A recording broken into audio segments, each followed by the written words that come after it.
You've got to be willing to fail and crash and burn. If you're afraid of failing, you won't get very far. Ladies, gentlemen, and variations thereupon, this was Modern Escapism.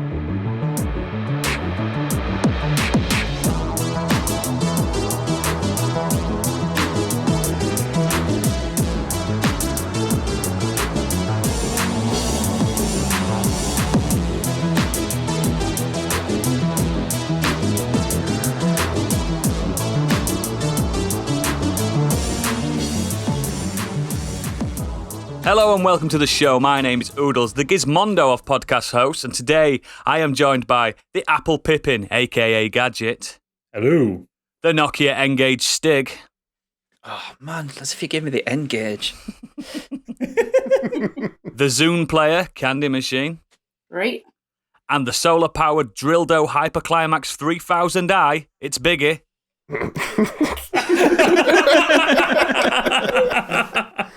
Hello, I'm here. Oh, sorry, wrong pod. Hello. Before we go into proceedings, do not forget to check out our Patreon with some of the best deals in podcasting this side of Alta Vista, but more from that later. Wow. What have you been up to, Biggie? Well, you'll be very happy to know that I've been playing a lot more of Dragon Quest XI. It's incredible, isn't it? Oh no, you've said it. He's going to go off and play it now. Oh no, bye. Yeah, really enjoying it. I don't need to talk too much about it, 'cause I think you've pretty much covered it before, haven't you?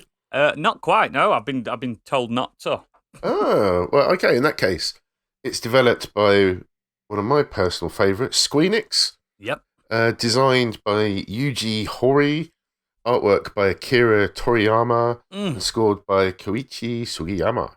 Gods, all of them gods. So if you played those games before, you've kind of got an idea of what you're getting. It's very charming, beautifully animated, wonderfully scored. You can play it almost like an action RPG, although it doesn't really make any difference. It's just the camera. You can play it traditionally as a turn-based one. It's very silly, but I don't mind that. To me, it's like the Ted Lasso of games. It's just really pleasant to play. It's not too taxing. All the characters have got a little story. They all interact really well. The background characters are quite funny. It's just an easy to play game. I'm sure there's more to it because these kind of games tend to reveal. It gets harder after the credits, basically. So I'm about 18 hours so far in. What's the last thing you did in the story, just so I can get a rough estimation where you are? I am heading to doing the quest. No spoilers. The Celestial Ruins. I might play this game. It's not going to reveal. You will not play this game. Celestial Ruins, did you say? Yeah, I've just done the King's Horse run. Oh, fantastic, yeah. And then there's a big monster that's causing problems, so I need to go and do that. So yeah, I'm about there. Oh, excellent. That's the main thing I've been doing. But interestingly, I wanted to play Dragon's Quest VIII. And the other reason I could do that was by soft modding my PS3. So a little tinker with that. I couldn't actually do a custom firmware properly because my PS3 is automatically updated, which I've now stopped in case I want to do something different in the future. What you can do is use a soft mod called a PS3 Hen, which is available. And it kind of gives you pretty much all the stuff without actually permanently hacking your PS3. So I've been tinkering. It doesn't void any warranties either, does it? So all I'm doing at the moment is kind of setting it up as another backup emulator. Yeah. And I'm just playing different stuff on it, and I got Dragon's Quest VIII running on that as well. So you still got your ever expanding backlog, and now you're putting real effort into playing older. Yeah, he's also picked Dragon Quest XI and 8, which are massive games. Yeah, I basically just want to hoard everything and play everything, which I possibly can't. Also, Oodles, how long do you think the PS3 warranty lasts? That's true. Okay, yeah. That is a very good point. Fair play. Do what you want. I don't think they make them consoles anymore, so yeah. Cool, excellent. Thank you. That is not a waste of anyone's time. If you've not played any Dragon Quest game, you can even start from Dragon Quest Builders, for God's sake. Any of them. They're all good. Bar a few. Yeah, they're not all good. I will say, even though I didn't get on with Dragon Quest XI, the one thing that anytime anyone brings it up, all I can hear is the battle theme because I was going to say that. When they did the Elusive Age redo version of it, and they like got like an orchestra to play it, the battle music just fucking pops with this like jazz band. Yeah, you just end up humming it. Yeah, you know. Yeah, and in fact, just to punish the listeners who haven't played it, I'm going to put it in. Yes, it's so good.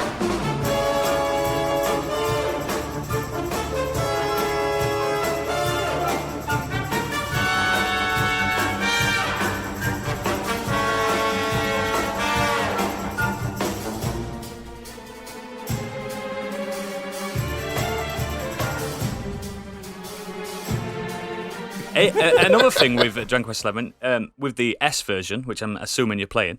No, I haven't actually. I didn't get that. I got this before that came out, and I'm annoyed that I can't upgrade to it. On the S version, you can have Dragon Quest VIII soundtrack all the way through it as well. Because 8's a banging soundtrack as well. It is. But yeah, just try a Dragon Quest game. Brilliant. Stig, you've been doing, hon? A couple of things this week I want to talk about. First one is a podcast. So this is a podcast I've really been enjoying recently. That's this one, right? Yeah, it must be. Always. No, this one is called Florida Men on Florida Man. Oh, okay. I love the title already. What does that mean? I think it's like Florida Men on Florida Man. Like, you know, yeah. Anyway, this is Wayne, Cameron, Josh, and Greg. Although Greg doesn't exist. What? Yeah, I don't get the joke yet because I've not got that far in. I don't know whether it's something that they've revealed or whether it's just a running joke that they never touch on. Like, they introduce Greg first, even on their website. Like, there's a Q&A with them all, and he just says something about him not existing. But I'm not in enough episodes yet to like find out. Are they saying about. Greg or Craig? Because sometimes when they say it's Greg. Craig, It's actually Greg. They say Craig, very strange. Craig. Yeah. Anyway, it's three guys, and they just read headlines and stories about people and happenings in Florida, and it's just hilarious. I can say, I imagine there's a few out there. The shit that some people get up to in Florida is insane. Oh, Florida Man's amazing. Yeah, they're just. I know the news report crazy. memes, and I've seen the memes. Obviously, like Florida man does this, Florida man does that. Exactly. Oh, that'll be Florida man on Florida. Yeah. He's just got it. He's got it. I've only just got it, and I've been listening to it. Yeah. Stig, your finger is forever off the pulse. I think one of them actually listens to this show because they gave us a review. So I apologise if they hear this for not getting the title of your pod. Maybe you're Greg. You're Greg. Yeah. So episodes are around 50-60 minutes long. First section's kind of about stuff they've been up to, and then the second part is they do like current headlines and news stories, discuss them, and then the third Wayne will tell like a big narrative story around something or someone to do with Florida. So to give you an idea of the stuff they talk about, obviously they've talked about the Bermuda Triangle, the life of pro skater Rodney Mullen. Oh, I remember him. Who invented like loads of skate tricks, inspired the likes of Tony Hawk. They talked about Howard Solomon. This is a man who built a castle out of scrap metal. It's still there, and you can go and stay in it as a hotel. I've seen it. Just look it up. Look at Howard Solomon's scrap metal castle. It's insane. Get a tetanus jab first. Yeah. Trust me, we're all tetanused up in his lifetime. Disney World, After Hours, the stuff that goes on in the park once the guests have left. Oh my God. Yeah, but this is my favourite so far, was of the ones I've listened to. It's a 1958 Tampa snow show, which resulted in 47 lawsuits, 3 dead reindeer, 2 Santas being arrested. And I just creased my way listening throughout this. Wow. Like, honestly, it's absolutely hilarious. The guys just like, they're really quick-witted and clever with some of the stuff they're talking about. I really recommend it if you just want an hour-long podcast that you'll laugh through. So, I mean, anything to do with Florida Man always tickles me. Yeah. Remember that time when the Florida man was a zombie and he was going around zombieing people, eating people? Oh, I remember that one. That were a big week for Florida man. Yeah, I think the best one I ever saw was, and I've just had to look up. Holy shit! I've just googled that castle. The best one I've seen, which I had to Google just to get the right wording for the headline. And I'm going to give it to you context free. Florida man suspected of using private plane to draw giant radar penis. Oh no! It must be the humidity down there. It has to be. It's got to be. Yeah. That and the crack. And the meth. Don't forget the meth. And the cocaine. Yeah. So, it's really good. You should listen to that. But the other thing that I've binged this week is not everyone's taste on here probably, but it's Clarkson's Farm on Amazon Prime. I started watching that this evening. I've heard good things. Pip's watched it, and I've seen a couple of episodes. Yeah. They started filming this back in 2019 when Clarkson's owned a farm since 2008, but his farm manager is leaving, and rather than hiring a new farm manager, he has the idea of, I'm going to farm the land. To become the best farmer in the world. Basically, what could go wrong? With no knowledge of farming and no idea what he's doing. I really enjoyed it. Like, he starts off by typical Clarkson fashion. He buys a Lamborghini tractor. Does he have a shirt tucked into his jeans? Oh yeah. Yeah. It's huge. This tractor is fucking huge. Like everyone just comes up to like, this tractor's too big. Like, you cannot farm with this tractor, but they persevere with it because he's probably spent a fuck ton of money on it. It's full of, it's Amazon, so the production values, the music, the Sky Eye, honestly, the beautiful shots of the landscape and everything from the air. Like, it's just, typical what you get from Amazon. But yeah, it's full of like brilliant characters in it as well. Like, I mean, do you call them characters? These are real people, but they are like kind of characters in this show. There's a young lad in it, Caleb, who has helped farm the land for the last 3 years. He's only 21, but he knows everything to do with farming. Like, he's so good, and he's hilarious. He does not give Clarkson an inch. Like, for a 21-year-old lad to give like someone with a big celebrity. He probably like doesn't Clarkson, really know who Clarkson is at that age. To be fair, he's not grown up with him. Probably not, but like, they live in the same village and everything. Yeah, so you'll have heard of him. Know him and everything, but I know he's worked on Clarkson's farm for 3 years, so yeah. But yeah, he's not afraid to call bullshit on him and to just lay into him and just tell him he's wrong. And where is his farm? It's Sorry if you said it. It's in the Cotswolds. Yeah, that's where he lives, Chipping isn't it? Norton. Yeah, Chipping Norton. Yeah, Caleb has never been out of the area, other than like one school trip. One school trip that he went to London on, and he stayed on the bus because he didn't like it. The Cotswolds is not enough cows. The Cotswolds is nearly as posh as Stig's estate, isn't it? Oh, it's posher down there. Really? The Cotswolds is very posh. I will say I'm currently recording from the Cotswolds as we speak. Because I'm posh, You need to go to the farm. You need to tell us. We want I could do. on-location report. I'm going on holiday only half an hour away from it. So I'm quite tempted to go down to the farm shop. If I was going to pop to the farm shop. I would. Yeah, I might do, yeah. But yeah, there's Gerald. So Gerald is, picture the guy from Hot Fuzz, who's, the one where they find all the bomb and guns and stuff in his shed. Yeah, the one you can't understand. That is Gerald. Like, throughout of it, he's constantly talking to Clarkson. You can just see on Clarkson's face, he's like, I have no fucking idea what this guy's saying. When Pip was watching, she was translating him for me. Because he's got such a thick West Country-ish accent. Yeah. She's just like, oh yeah, I grew up around people like this. I know I can translate that for you. I just switched the subtitles on when he came on. It's literally in the subtitles as well. Every now and again it says indistinct. They can't pick up what he's saying. That's what comes up for me for Gadget. Yeah. I really hope it was like an American staffer at Amazon that was doing the subtitles. Oh yeah, God. There's a bit near the end where he's got a mask on and he's talking to Clarkson through a radio, and Clarkson's just looking at the camera like, no, like, not a clue. He just starts laughing. He's just like, I have no idea what he's telling me to do here. And then Gerald's just there laughing to himself. He'll say something and laugh, and it's just like, I'm watching it going, I don't know what he's talking about. Like, he's brilliant though. And then Charlie's, he's like account manager who basically just brings him doom and gloom all the time. But yeah, in typical Clarkson fashion, he has all these weird and wonderful ideas, doesn't think about them through before just diving head on into them. But it makes for good telly. But yeah, again, also in typical Clarkson fashion, he's quite boorish at times and says things that will rile people up.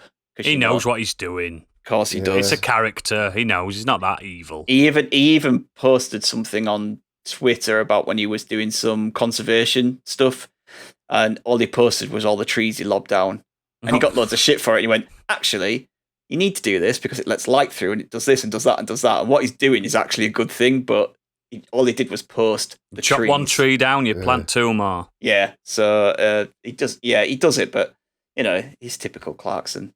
Yeah. For me personally, I was a big fan of Top Gear, and then I dropped off a little bit on the what was it called on Amazon? The Grand Tour. Grand Tour. Grand Tour. Yeah, I dropped off that, and I like him in sort of small doses, probably like people like me. And it's just kind of it gets to a point where I need to take a break from him. But when he's on it, he's really good. Yeah, really I think funny. what helps as well with this is, I dropped off Top Gear and kind of liking Clarkson as well for a while, for obvious reasons. Yeah. But I think what helps with this is he is out of his depth and he isn't really the leader, like where he is with when he's with James May and Richard Hammond. He's kind of like in charge and just kind of tells them to shut up if they're trying to argue back. Whereas this, he kind of has to listen to people and he has to deal with being put in his place. So it works really well. But again, it's not all fun and laughs. Like, it goes through a lot of the hardships that go with farming, and there's parts of it where you can actually see him being quite sad about things, about having to cull animals, and he's quite visibly shaken about things at times, and he's constantly coming up with money issues and what farmers come up with. And it's you have to be dedicated if you it really highlights what real life that is. What really bad weather, droughts, or too much rain, or bugs, or whatever can just absolutely wipe out farmers' profits. Yeah, totally. But it has all that side, but on the other side, it has all the typical. Here at Modern Escapism, we are stuff. friends of farmers. Yes, We are. yeah. Having worked on one, very much so. But yeah, it's really good. I really enjoyed it. I smashed through the whole thing this week, and I didn't expect me to be smashing through a program with Jeremy Clarkson on, but I enjoyed it, and he was in good form on it. Excellent. Brilliant. Thank you very much. We're going to move on to me now because that's the order that I have put up. My week's been a bit like Biggie's. I've been playing Dragon Quest. What of it? But I always am. We assume you're always playing Dragon Quest. I've put most of my time into a game I'm not allowed to discuss because it's under embargo at the moment. But all I'm going to say is I think I've found this year's Celeste. But that's all you're getting from me. With that one. But also, I do apologise, it's our weekly football catch-up. Let's not bother. Come on. I watched the football and it let me down. That's my review. Yeah, it did. By the time this comes out as well, it could be even worse. Yes, I know. But I did go out and nothing to report. That's how bad the game was. I went home straight away afterwards. So it's not good, is it? Me coming home almost sober. What a waste. Yeah. Result. The Good for other the Scots, though. Yeah, good for them. Yeah, absolutely. Yeah, fair play. I've given up on Cyberpunk. Shocked. Yeah. I'm shocked. So when I first started playing it, I was praising it, saying, "Oh, this is brilliant." And then I'd done the intro. And then it turns into a very boring game. Very boring game. There's too many side quests. Everything just pops up. Everyone's ringing you up left, right, and centre. You haven't got a moment to explore. And then when you do explore, there's nothing to explore. Oh, it's just not good, is it, guys? No. I've not got past the intro. Literally the last. That's the best bit. I've done the intro and I've done the bit after the intro with the family. I don't know. Yes, I know what you mean. Yeah. I know exactly what you mean. Yeah, that's where I'm at. Yeah. The problem with Cyberpunk is, aside from the technical issues and all which I haven't noticed, but yeah, with all the rigmarole around that, even if you fix all the technical issues and do the next gen upgrade and stuff like that, the actual minute-to-minute gameplay once you get out of the intro and get maybe about 10 hours into it, isn't that interesting. It's very much it's almost like a PS2 era game. I was about to say that. Here's a quest. Go do it. Yeah. Come back. Here's the next quest. Go do it. It reminds me of, I unlocked a motorbike. It reminds me of Headhunter. Remember that PS2 game where you have got an open world, but there's nothing to do. You just got to drive to the next mission. But with Cyberpunk, you're constantly getting phone calls. As soon as you move into another territory, you're getting a phone call saying, I've got 45 missions for you to do. Then none of them are fun. Yeah, no. Which is a bit shocking given how fun and interesting The Witcher 3's world was to explore. Which all those side missions were incredible. Yeah, and these side missions are, oh, look at this, there's someone with implants that's gone a bit mental, go kill them. Yeah.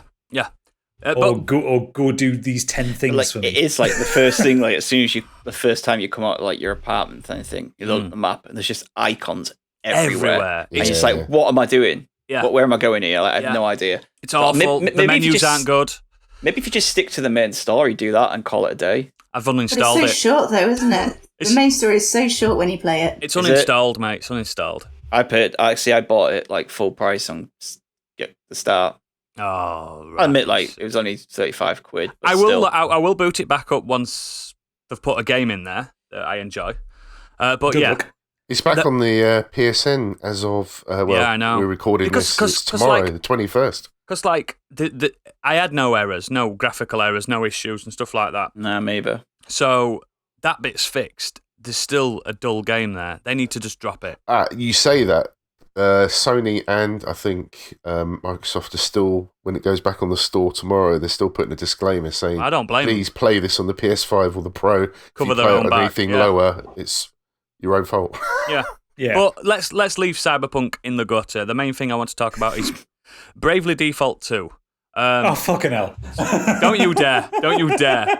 Stig, you can go to sleep now. This is another JRPG. It won't be long. I'm going to talk for 5 minutes because I'm not even a quarter away. I'm not even lying. Like, I don't mean to be rude. I'm going to get some more water. You get some more water. Get me one.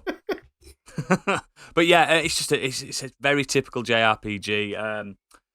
Lovely art style. The characters do have feet now, which they didn't used to have. They didn't used to have feet. They were very chibi characters in the first one, weren't they? They still are, but they're a bit more tall. Let's just say they're taller. But yeah, it's so old. A foot taller? Maybe. It's so old school it hurts. You know what I mean? It's there's a clever mechanic where when you're roaming around in dungeons and world map, if you're higher level than what you should be, if you've grounded, is it grinded or grounded? I don't know. When you've been grinding, grinded. Yeah, when you've grinded too much, the enemies run away from you. Do you know what I mean? You can't even initiate these battles with them. They just piss off because it's the game's way of telling you to stop wasting your time and push on. But yeah, it's just a charming little adventure, and I'm really enjoying myself with it. And the funny story is I bought it when it came out, and then I forgot I bought it. I just put it in my little like game box that I've got underneath my laptop, and just forgot I'd bought it because I got Kurt's lent me. He borrowed me Mario. I played that. I played a few other games, and I just forgot I had it. Then I looked in my box the other day and I went, "Oh shit, I've got this!" This £50 game I bought. So yeah, I've been playing that. It's really good. And that sounds great. Yeah, thanks, mate. Thanks. Did you get me a drink? Yeah, it's here. Thanks, mate. But yeah, that's all I've been doing. I have got some plans for next week, so don't worry that you'll get more from me next week. But we're going to move swiftly on to Gadget. So a couple of things this week. I'm also going to recommend a podcast. Stop doing this.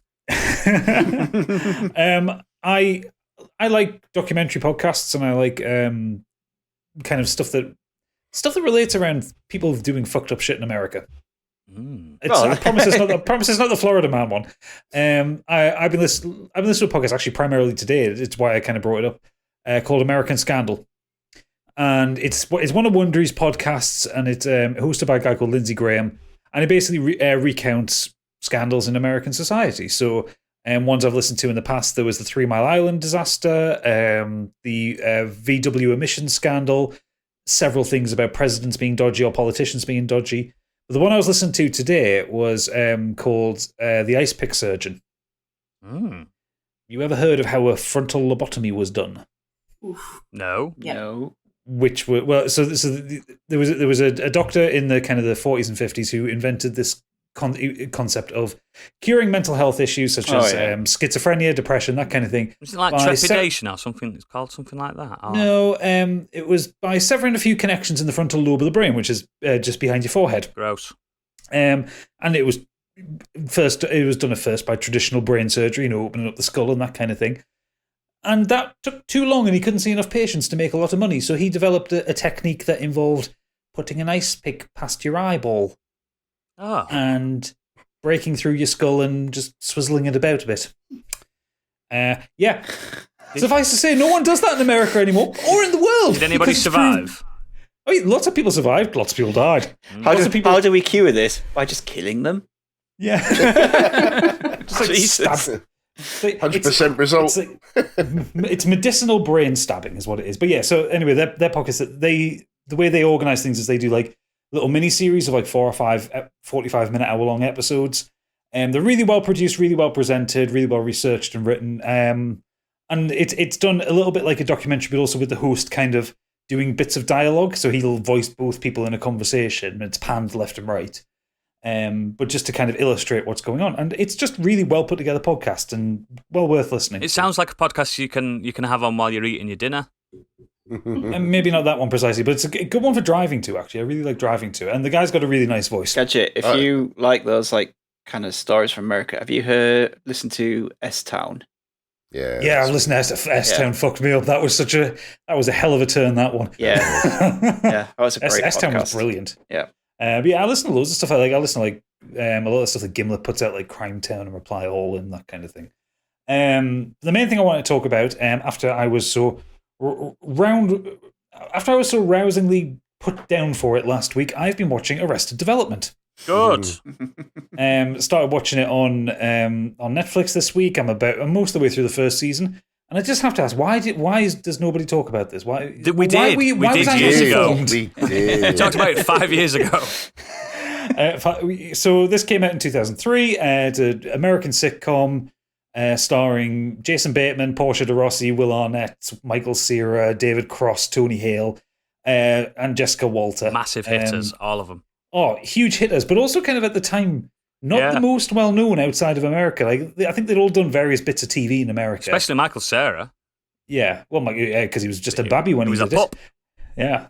I mean, Jessica Walter would be a stage actor, so Jeffrey Tambor and people like that. David Cross was a voice actor. But like Jason Bateman and Portia de Rossi weren't really well-known outside of, unless you watch Saturday Night Live, I guess. Let's not forget David Cross's starring role in Small Soldiers. Was she Danny McBeal? Yes. Yeah, she was. Yeah, I don't remember a lot of 90s TV, but anyway, Jason Bateman was quite big in the 80s as well. He played a kid in one of the TV shows like Family Ties or something like that. Oh, did he? Oh, yeah, he was a famous kid actor. Oh, fair enough. So Arrested Development follows this the dysfunctional Bluth family, who are a bunch of very rich, very spoiled people who are put into disarray when the patriarch of the family is arrested for massive corruption. Mm-hmm. The most corruption. They end up having their assets frozen, and they all kind of want to stick with their own particular lifestyles, and it's up to Jason Bateman's character, Michael Bluth, who is the only reasonably sensible one in the family to run the business and try and keep everyone together. Still not that sensible, though, is he? No, he's still not that sensible.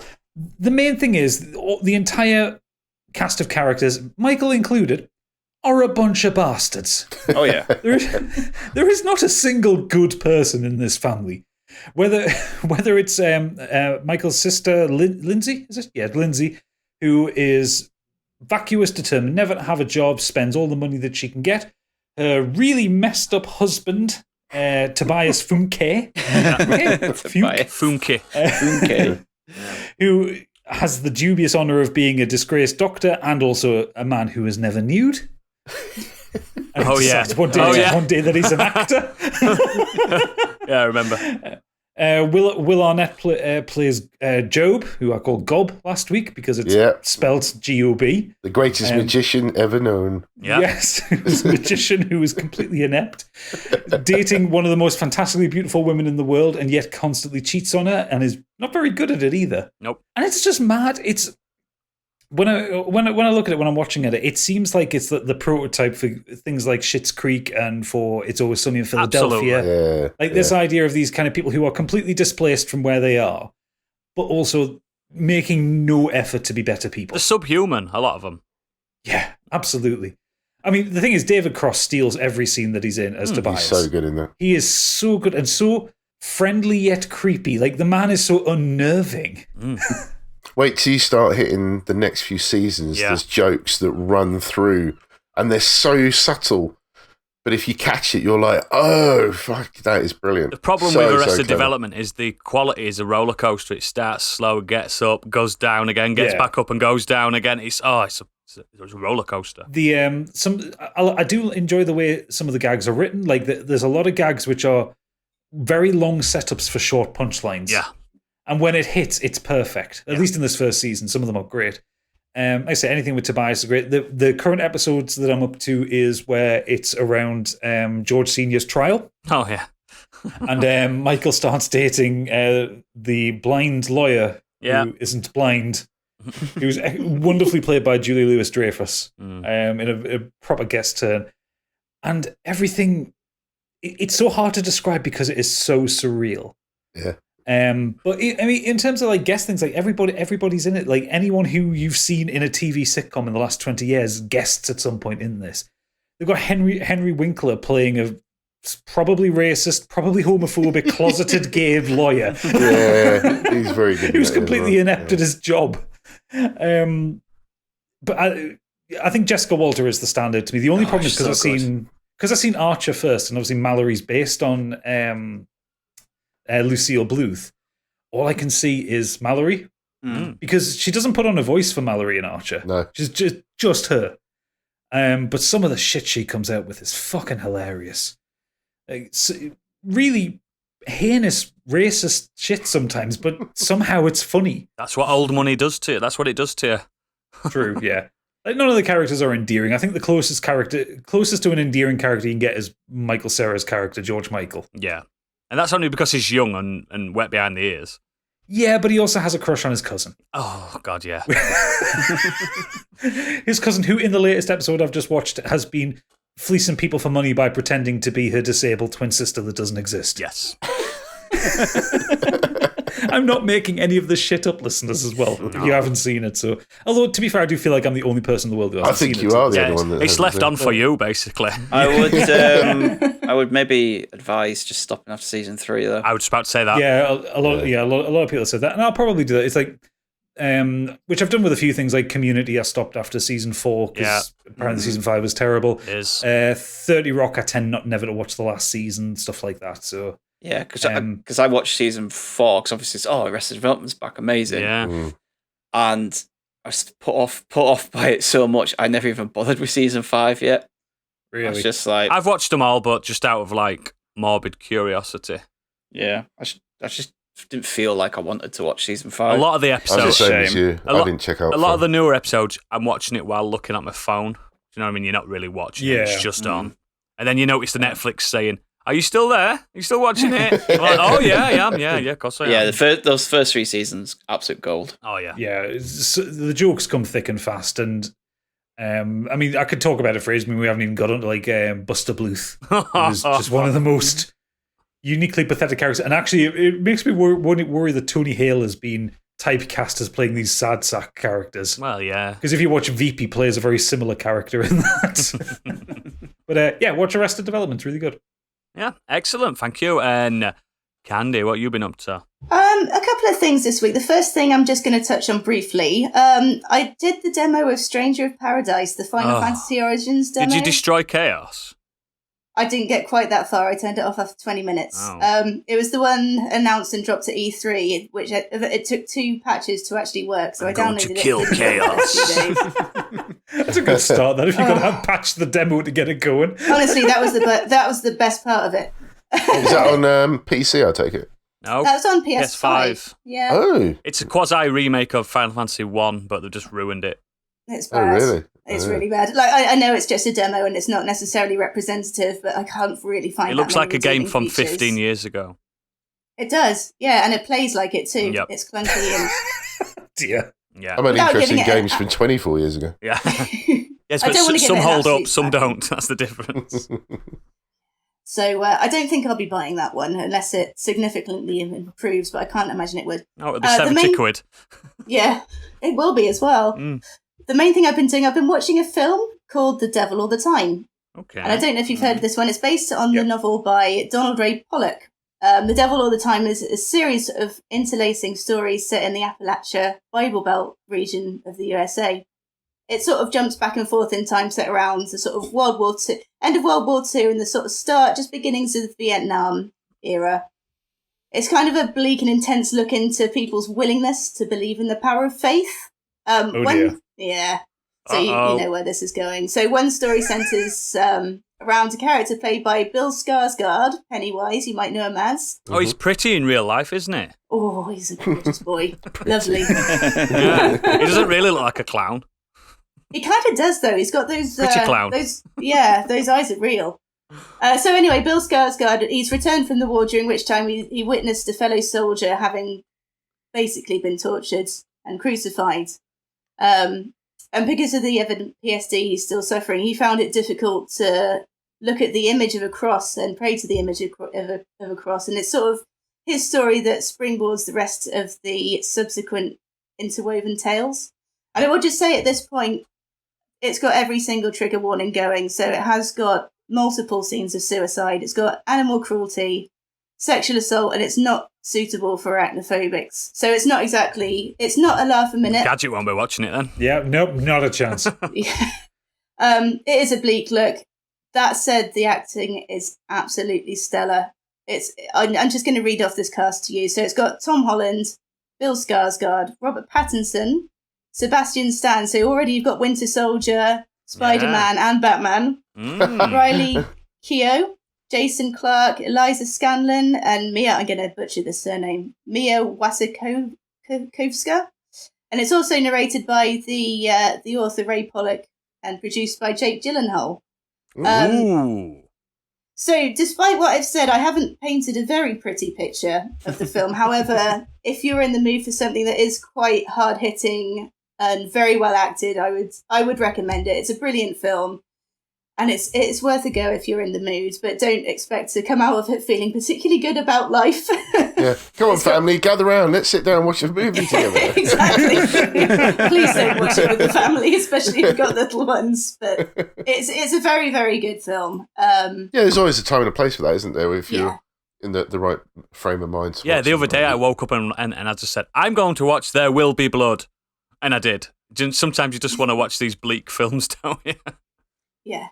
Yeah, as long as you're in the right mood, it is a brilliant film. And I do want to read the book because of it. I've got it on Audible. I can almost guarantee it's probably better. It's almost got to be. It's got to be, hasn't it? Yeah. So I think now I know what I'm in for. I'll give that a go on Audible. You see, books are not scared to go places that films just can't. And it's always so much worse in your head, isn't it? Absolutely. Everyone's imagination is so much worse than you can see on film. Yeah, true. Excellent. Thank you very much. All good recommendations this week. Right. Thank you, everyone, for that. And now let's move on to the main topic. Biggie, what are we doing? Yes, this week we're talking about failed tech.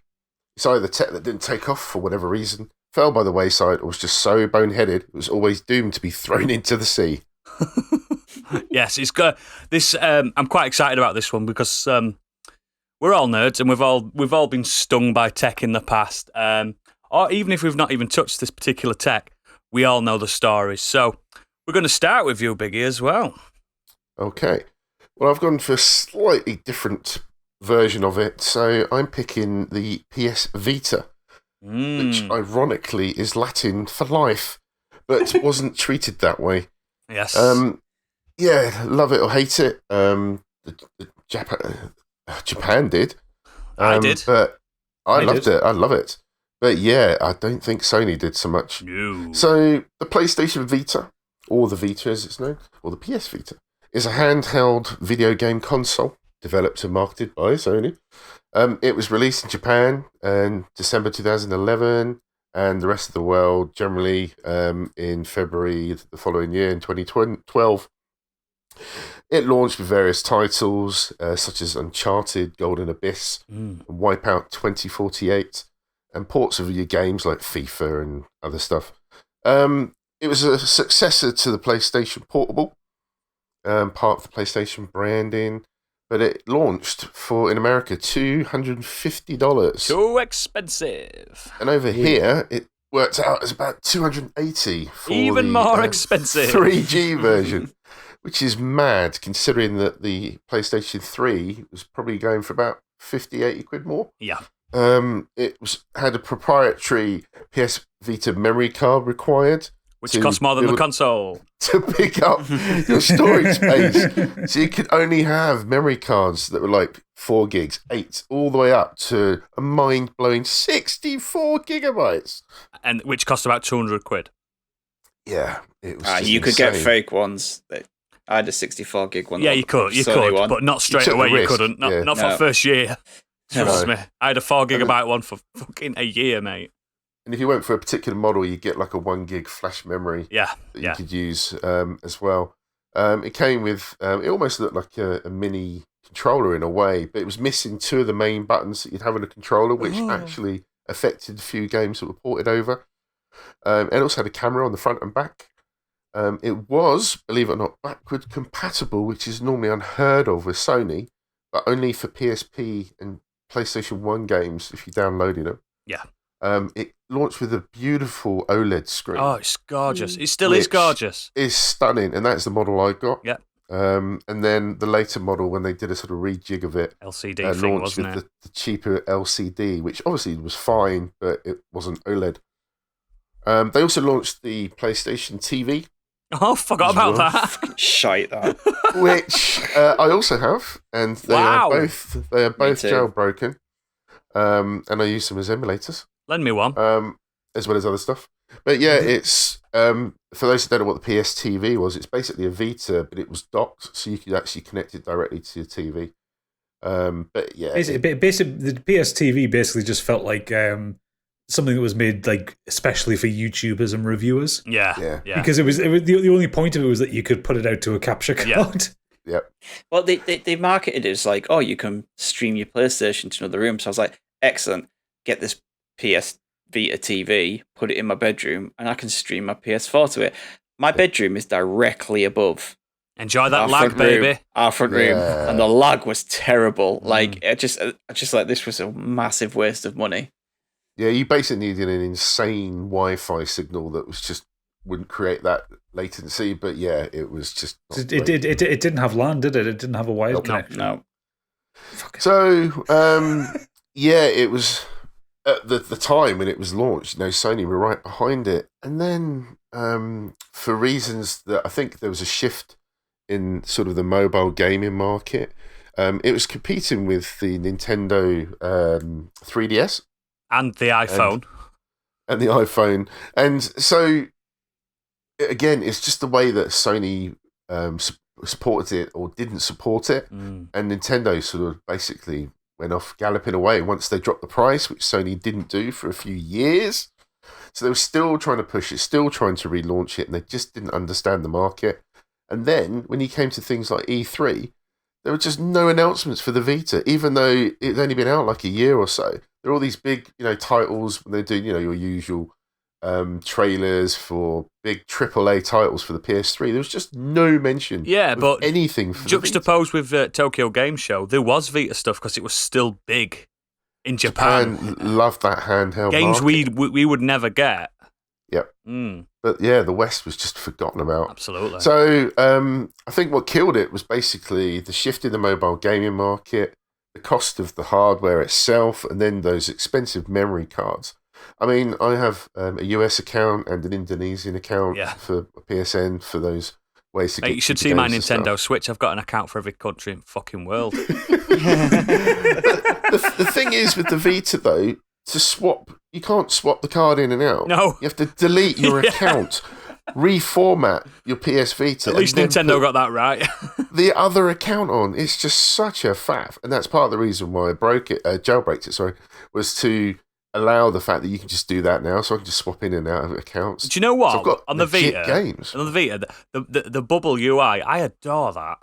It's great. You can just drag and drop, move things, and put them in folder. Oh, it's so good. And then whatever they've got now, I don't even know. Kit. The OLED screen is beautiful. Playing, little mini RPG games. Good speakers as well. Suitable for that sort of handheld gaming market. It's great. That back panel was shit though. Oh god, yeah.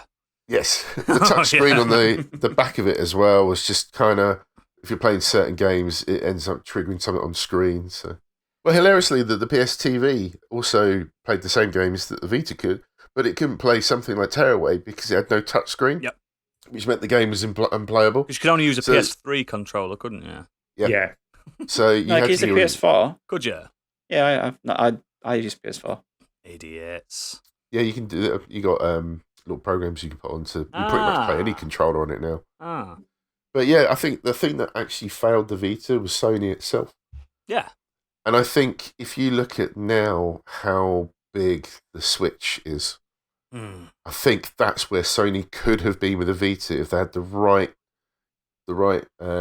marketing behind it, the right support. They could have probably had another version of the Vita, which basically is what the Switch is now. Whereas Nintendo seem to have just got hold of that market, walked away after the 3DS, put their plan into place, and they weren't going to bring out another console like the PS4, the PS5, whatever. They just focused on this little handheld that you can dock. But how popular is the Switch? You guys tell me, because I don't have it, but I hear it's just amazing. Oh, it's incredible. The thing with the Vita, though, I think, and unfortunately, I think it's also to its detriment, it was ahead of its time. Maybe so. Sometimes you do get some technologies that are like, you're like, oh god, it's too advanced. Do you know what I mean? It's too complicated. It's got a funny name. I don't understand what it is. The PSP was simple. It was a PlayStation Portable. You could play PS2-ish looking games. The PS Vita, it's like a whole nother galaxy for casual people. And how much for a memory card? How much for these weird little cartridges? The thing is, if they called it a PSP2, I think it would have sold better. It would have done. Yeah. Miles more. It's like I guess it was like going from the Wii to the Wii U. Like, you give it a stupid name and no one's going to go for it. It confuses the average person that's running into Toys R Us to get a new console, and they say, oh, Nintendo 3DS. Oh, I remember the DS. So this is in their head, this is the third DS, so I'll get this. Yeah. Do you know what I mean? Even though it was just a pun. But it's just... But the Vita now is a success in the homebrew market. There is a massive community. Oh, it's huge. Which have got behind hacking about how to utilise the Vita, the PS TV now. And because of that, when I got my PS TV, I got it for something ridiculous, like 65 quid off eBay. Now they're selling for 200 plus. People cannot get hold of them, or PlayStation Vitas as well. If you can find one of a particular firmware, then you're laughing because you can do everything you could want to do with it. It's such an incredible piece of kit. I've seen a sealed black OLED one, sealed, go for over £1,000 on eBay. Yeah, it's just insane. But I love it as a piece of kit now. What I can do with it, I love it. But at the time, it's one of the best emulating systems you can have because it's so powerful. Up until like even the Dreamcast, you can even get Dreamcast stuff on it and stuff. It's incredible. Yeah, when I used to travel to the Philippines, I used to take it with me. I was playing Parasite Eve. I was playing Final Fantasy VII. I was playing it. But during my travels, whatever I thought was a decent game to put on there, I would take it with me. Yeah. It was brilliant for me. All the Resident Evils up until 4, I believe. Yeah. No, maybe not. Maybe not 4. The first game that I played on it was... Go on. Resident Evil 2. Yeah, perfect for that. Perfect for it. Yeah. Oh, I love it, but I feel that Sony failed to support it. It's not like Sony to fail people, is it? No. It's to fail me this year. But yeah, I think it's a real sad, although it wasn't a failure itself, I think it had its failure because of the company that actually created it. Yeah, I feel like it's a personal attack on gamers, the Vita. It really is, because such an incredible machine. But yeah, great pick there, mate. We're going to move on to Stig. From one handheld to another. Oh. I'm going to talk about the Sega Game Gear. Oh, fucking hell. The battery beast himself. Released in October 1990 in Japan and April 1991 in North America and Europe, this was Sega's answer to the Nintendo Game Boy. It's an 8-bit 4th generation handheld, but unlike the Game Boy, it had a full colour backlit screen, a D-pad with diagonals, a faster processor. So everything about it should have screamed next-gen handheld. This is better than the one that's just a black and green screen. It's faster, and you can actually play it in dim light or darkness. Mm-hmm. Everything, it should scream, this is better. It plays all the Master System games that they ported over and everything, yeah. However, due to its power and screen, the battery life was terrible, and it was criticised for its size, which I personally didn't mind. No. I am someone that prefers to play my handhelds in landscape, so I actually find it more comfortable than the Game Boy, because that's quite close together, isn't it, with your hands? Yeah. I agree with you on that one, mate. I agree with you. It feels more natural in your position, and it's actually not that much smaller than a Switch. No, it's not. So, like, when you're saying, like, the size was too big. It's quite thick. I think what they're comparing... it's definitely a thick boy. I think you they're kill just someone with it. Yeah. comparing it to the size of the Game Boy, which is kind of more small and compact, and, like, its build quality was... The Game Boy was better. Like, you could probably drop that from a roof and it'd survive. So yeah, I don't understand why, just like the PlayStation, Sega didn't support this machine more. Like I said, technically everything about the Game Gear is better than the Game Boy, but they didn't support it properly. The Game Boy had 1,046 games. The Game Gear had 364. A third of them didn't even make it to the American or European and most market. of them weren't exclusive to that as well. Yeah, but I was playing the likes of Micro Machines, the Mortal Kombat trilogy, Road Rash, the Sonic games, Golden Axe, Shinobi, The Lion King, Aladdin, Simpsons games, wrestling games, that McDonald's game, I had that. Like, all in colour and portable. Yeah. Like I loved my Game Gear. I thought it was great. Yeah. I mean, you say a Master System, but some of these games were Mega Drive games. Some of them were, yeah. Yeah, it felt like you had a portable Mega Drive. Some of them for the time looked and sounded better than the Game Boy. It didn't have Street Fighter 2, did it? I don't think. No, it didn't. No, it wouldn't have been able to do that. But it didn't take off. You know, yes, the battery life was terrible. But, you know, you could put rechargeable batteries in. You could even get rechargeable battery packs like we had. Yeah, you could even watch TV on it. I mean, TV tuner. I've got a story about that. The only time I've ever held a Game Gear for longer than half an hour and played it for longer than and was watching American Werewolf in London on BBC Two using the TV tuner. I mean, the TV tuner was terrible. You try sitting in the back.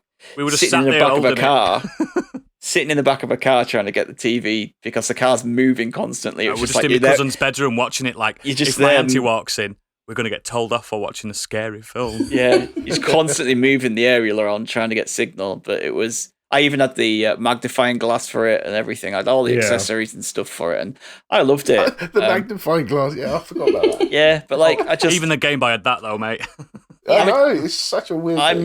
That is literally the only Sega console I've ever owned. I'm not a Sega fanboy. I was definitely more into Nintendo in the market, but I couldn't understand at that time when I was younger people banging on about the Game Boy, and I'm like, this thing's in colour. Like, and I can play it in the car in when it's dark, or play it in my bedroom when it's dark. Like, you can't do that with a Game Boy. Like, that thing's shit. Like, this is better.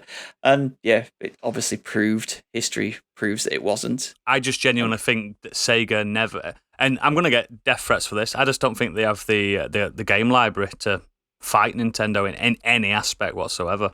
In my opinion, I think as well the Game Gear was more expensive than the Game Boy. Yes. The Game Boy, I think at the time was like 99 quid when the Game Gear came out. And the Game Gear came out at over 150, and I think the games were more expensive as well. And because there wasn't really a second-hand market for any of them yet, whereas the Game Boy had been out since the late 80s. Oh, we were swapping Game Boy games in the playground, mate. Exactly. Like I was the only at school. I was the only person who had a Game Gear. Yeah. All my mates had Game Boys. Yeah.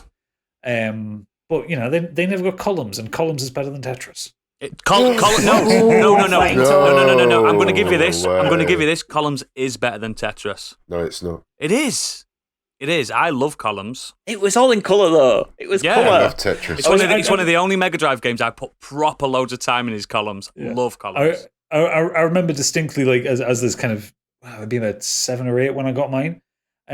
Sitting at my grandma's house, and like a Sunday, we'd go to my grandma's every Sunday, and I was sat in the corner because my batteries had died, so I had the plug, plugged in. had the wall socket. I'm just sat in the corner of the dining room next to the only open plug socket I can find, sat away playing Sonic 2, I think it was.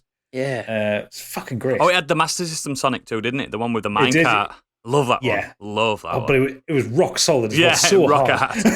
You Game Boy owners, you couldn't play Micro Machines on the go. No. I could. No, but I we did have Gear. Mario. Have you ever heard of him? And Zelda.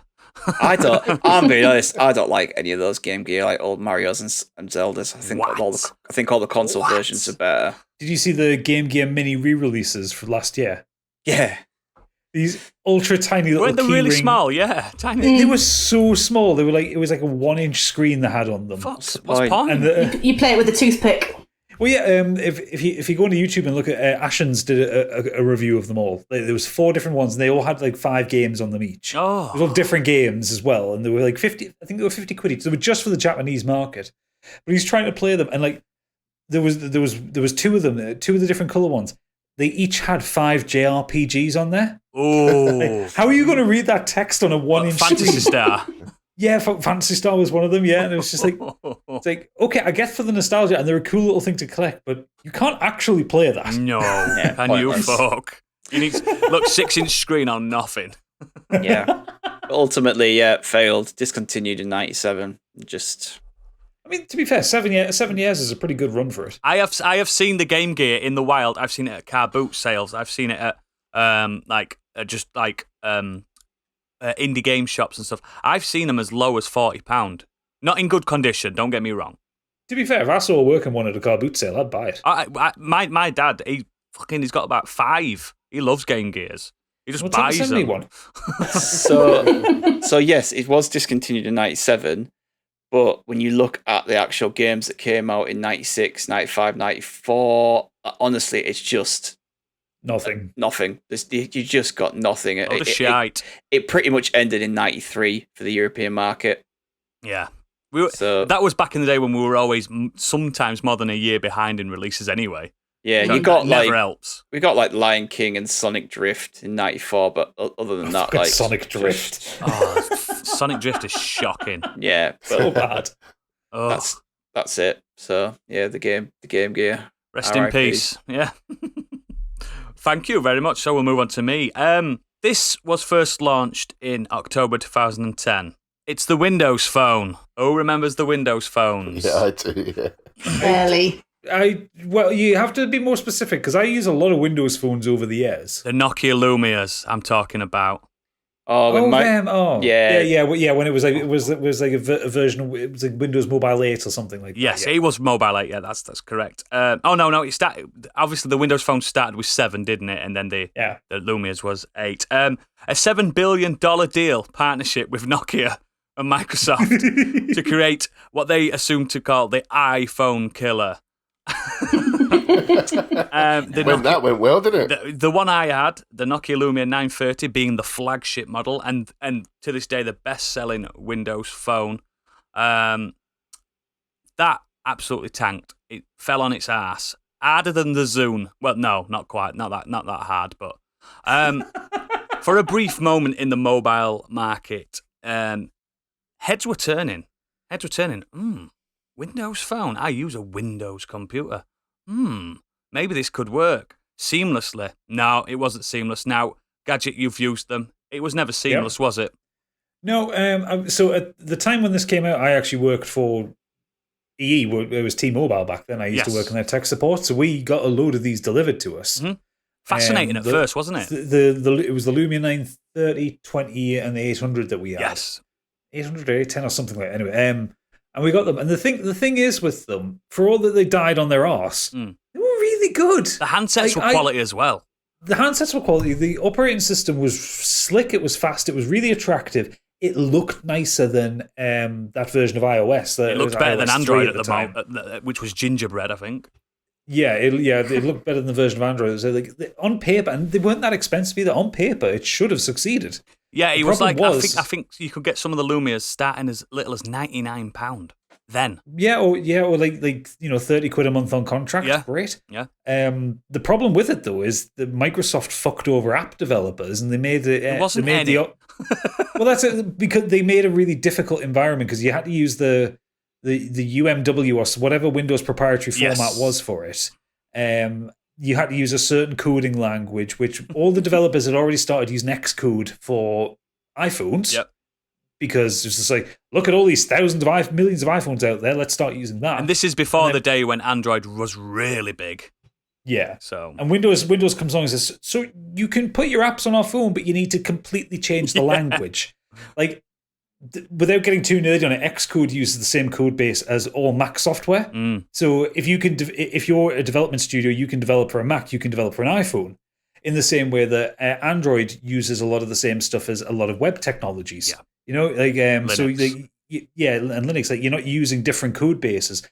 Then Microsoft comes in and goes, "Here's a brand new code base. Here's a new one." You've all been asking for it. Here it is. Nobody was asking for it. We just got over Symbian, for God's sake. Yeah. Oh, Symbian was dreadful. But it was a shame because the handsets were really nice. Like the 930 had it felt great in the hand. It had a decent camera. It had that like soft plastic, but it wasn't plastic. It was like a carb. I don't know what it was. It was really nice to hold, and no fingerprints whatsoever. It felt nicer in the hand than an iPhone 3GS. It fucking did, mate. It absolutely did. And it was like £100 cheaper. Yeah. So I remember the story is I went into and I'll disclaimer, I do work in the mobile industry now, but at that time I didn't. And at the time, I was one of those guys that walked into T-Mobile. You know, plucky little. What's good? What's happening? What's good in here? Back in the days, Gadget will remember. In the days of you got a commission from every sale.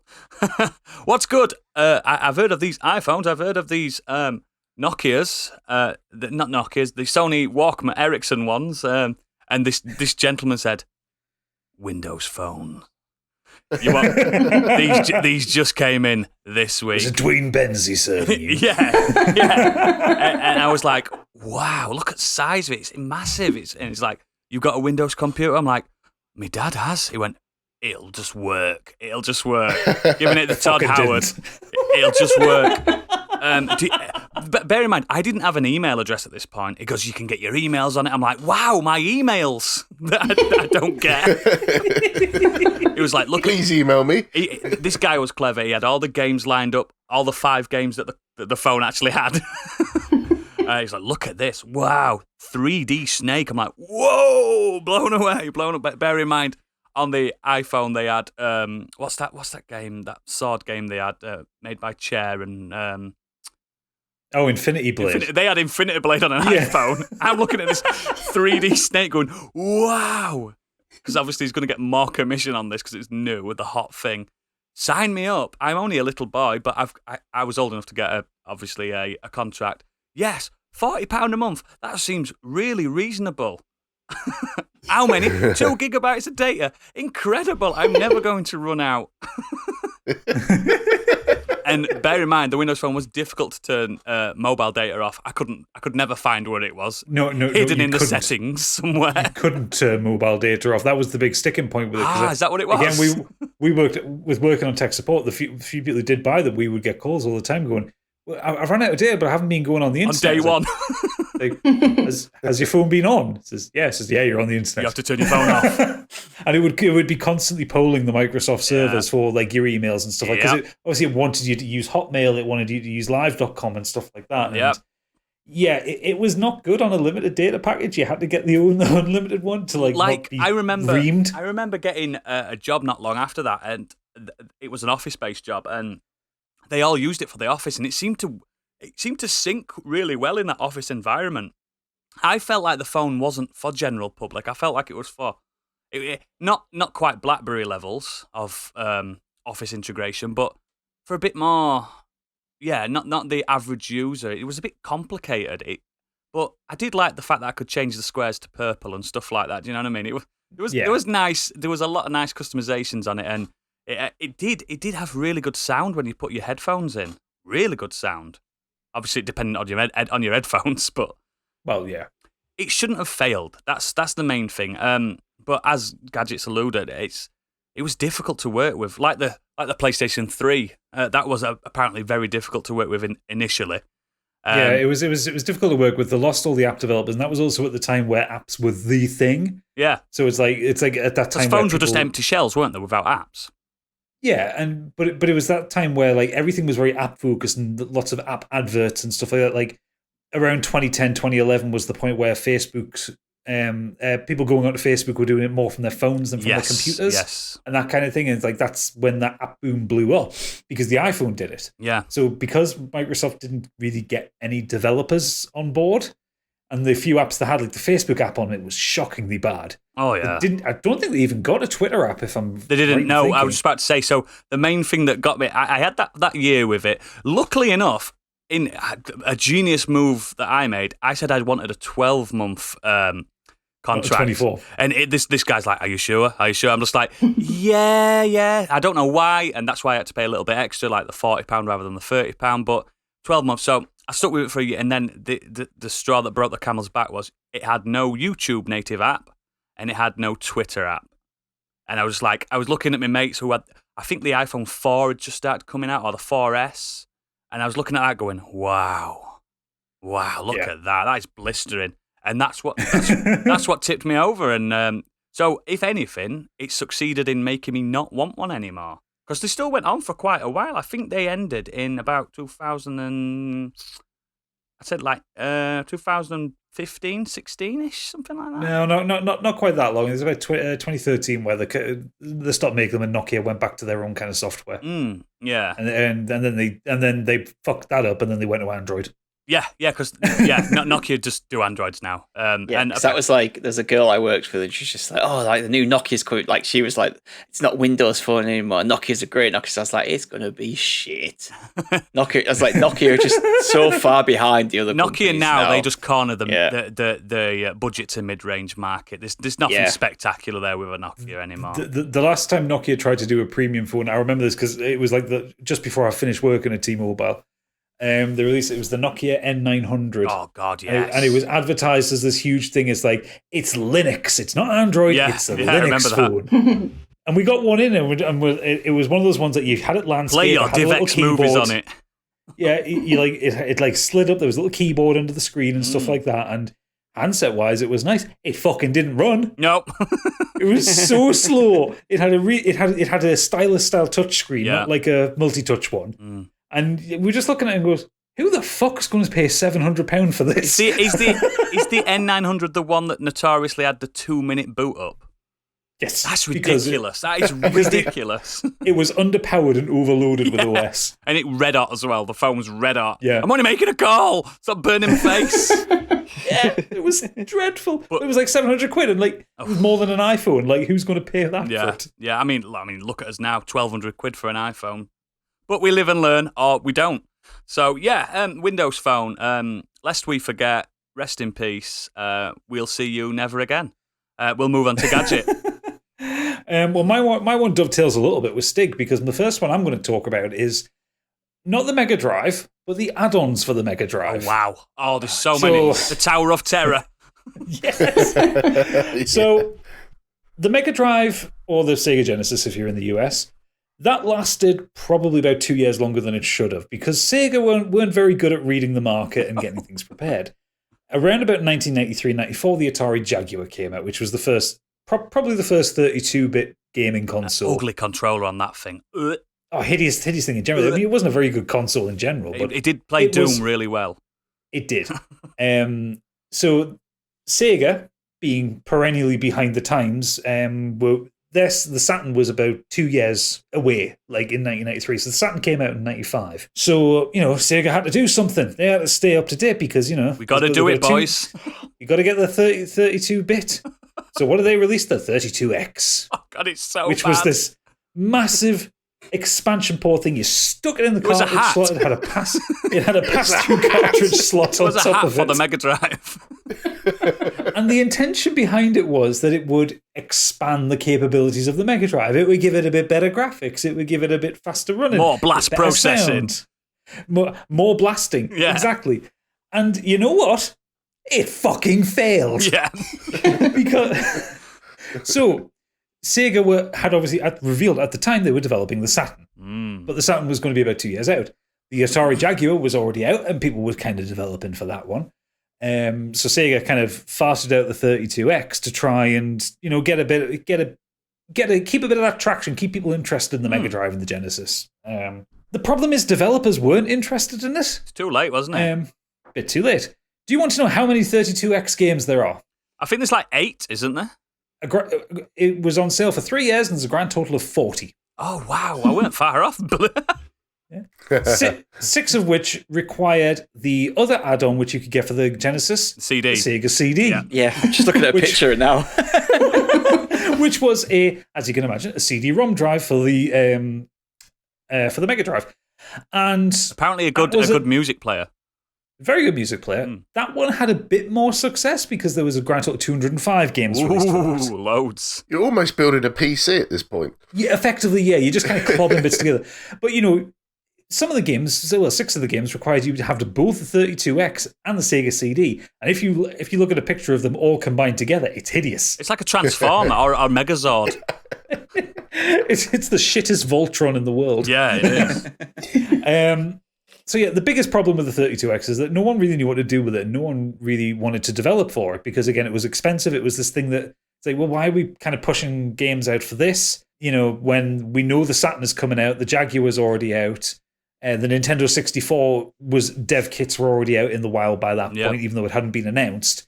It's like, what's the point of kind of like effectively nursing what had already become a legacy console?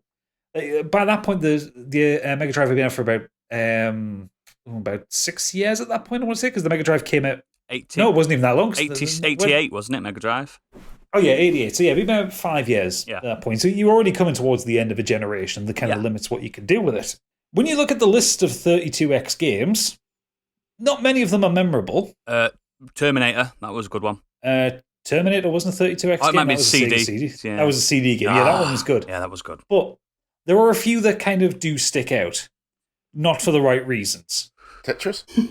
Well, for instance, so the general run in technology is anything that gets created that has a screen and some form of an input, will it play Doom? Yep. That is what every developer's tongue. 32X didn't play Doom. Nope. They released Doom for it. And bear in mind that, everything can play Doom because it is one of the simplest games in the world to get running. And the 32X was way more powerful than was required to run Doom properly. The port of Doom that they put out was dreadful. 5 frames per second. Really low frame rate. It didn't fill the screen. It was within a box out within the screen. They used a different soundtrack as well, if I remember. They tried. They didn't use Bobby Prince's soundtrack. They used someone else's. So weird. So you didn't get your classic E1M1 music. Oh. Yeah. Ugh. Among other things, you had games like Fahrenheit, which required the Sega CD. Mortal Kombat 2 was one of the few games that actually worked well on the 32X. Arcade quality, wasn't it? Yeah. Night Trap was another one that required both add-ons. The video nasty. Yes. And when you just look down, like the 40 games, like even just looking at the titles of them, I think there's maybe one that I would have played, and that would have been Virtua Fighter. Yes, yeah. Like that's how little was out, or maybe Afterburner as well, but that's how little was out. Your actual eyes don't remember how bad Virtua Fighter looked, though. No. Because when you play that, whoa! Which has just been released on PlayStation Plus. What, Virtua Fighter 1? No, I think it's 5 or 6 now. But you can have the Virtua 1 graphics as a download pack. Don't. Interestingly, though, there were some ports for the 32X that were cancelled that would have been quality. For instance, there was a 32X version of Wild Guns in development. Oh, I love Wild Guns. Okay. There was Sonic Sports. Also, a different version of Sonic the Hedgehog called Sega Sonic the Hedgehog, which was the arcade version of Sonic. Oh, yeah. Yeah. Outrun. They were planning Love to Outrun. port. Can never go wrong with that. But this one, Noodles, this one will make you vomit. Go on. Because there was a game started development for the 32X that was cancelled. What? That became Castlevania Symphony of the Night. It was originally going to be a Mega Drive game. Was it like the Rondo sequel? No, it was Symphony of the Night. Oh, it was wow. and it was cancelled and then repurposed for the PlayStation. What is a man? The The thing is, it was overly expensive. It was £150 in the UK when it was released. It had no games for it. And also at the time, you have to remember, Mega Drive games were already like 50 quid anyway. Oh, they were stupid expensive. Yeah, 32X games were, because they were the advanced stuff. I think they came out at about 60 as well. So you had a really high barrier to entry for people in the mid-90s. Yeah. I always remember with the Mega, like my cousin had a Mega Drive. He was pure Sega kid, him. And getting the EA cartridges, they looked different. So they put more money onto it.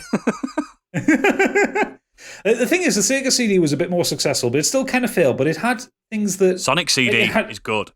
Sonic CD was good. It had a lot of PC ports on it, so it had like the Advanced Dungeons and Dragons game, Eye of the Beholder. Yes. Which I remember my parents playing on a PC. And it's like that got ported quite successfully to it. But there was like complete editions of Mortal Kombat, there were special editions of Mighty Morphin Power Rangers, so many EA games, loads of JRPGs. Like you could have bigger games with the Sega CD, because obviously you could fit things onto a CD. Which seems like a really redundant thing for me to say, because of fucking course you can. But like, it was also the start of like doing like the arcade classics collections, and you know, like, you just got these bigger games. Shadowrun was a Sega CD game. Oh originally. shit, it was, yeah. And yeah, just again, Sega kind of really screwing up in terms of the timing, the pricing, and the developer support for it. Like the 32X had extra sound stuff it could do. You had better sound outputs for it, better sound processing. Not a single developer used it, because what's the fucking point of learning a new set of audio codecs? Yeah. When they already know the Saturn's coming out, which has a different audio processing pathway. CD-ROM as well. Yeah. Yeah, it's weird, isn't it? Like, I want to know what the output for the Tower of Power would actually be. Like the ampage or wattage when it's all plugged in together, because a lot of them needed separate plugs as well, didn't they? I don't think the 32-bit did. I think that just went in. No. So the 32X just fit into the... powered by that, wasn't it? Yeah, it was powered by the cartridge. But the Sega CD certainly needed its own power supply. And the best review that I've seen of anything was what Next Generation's quote for Virtua Fighter was. Go on. Where they because they liked it, they liked the game, and they referred to it as the colourful wreath on the 32X's coffin. Oh God!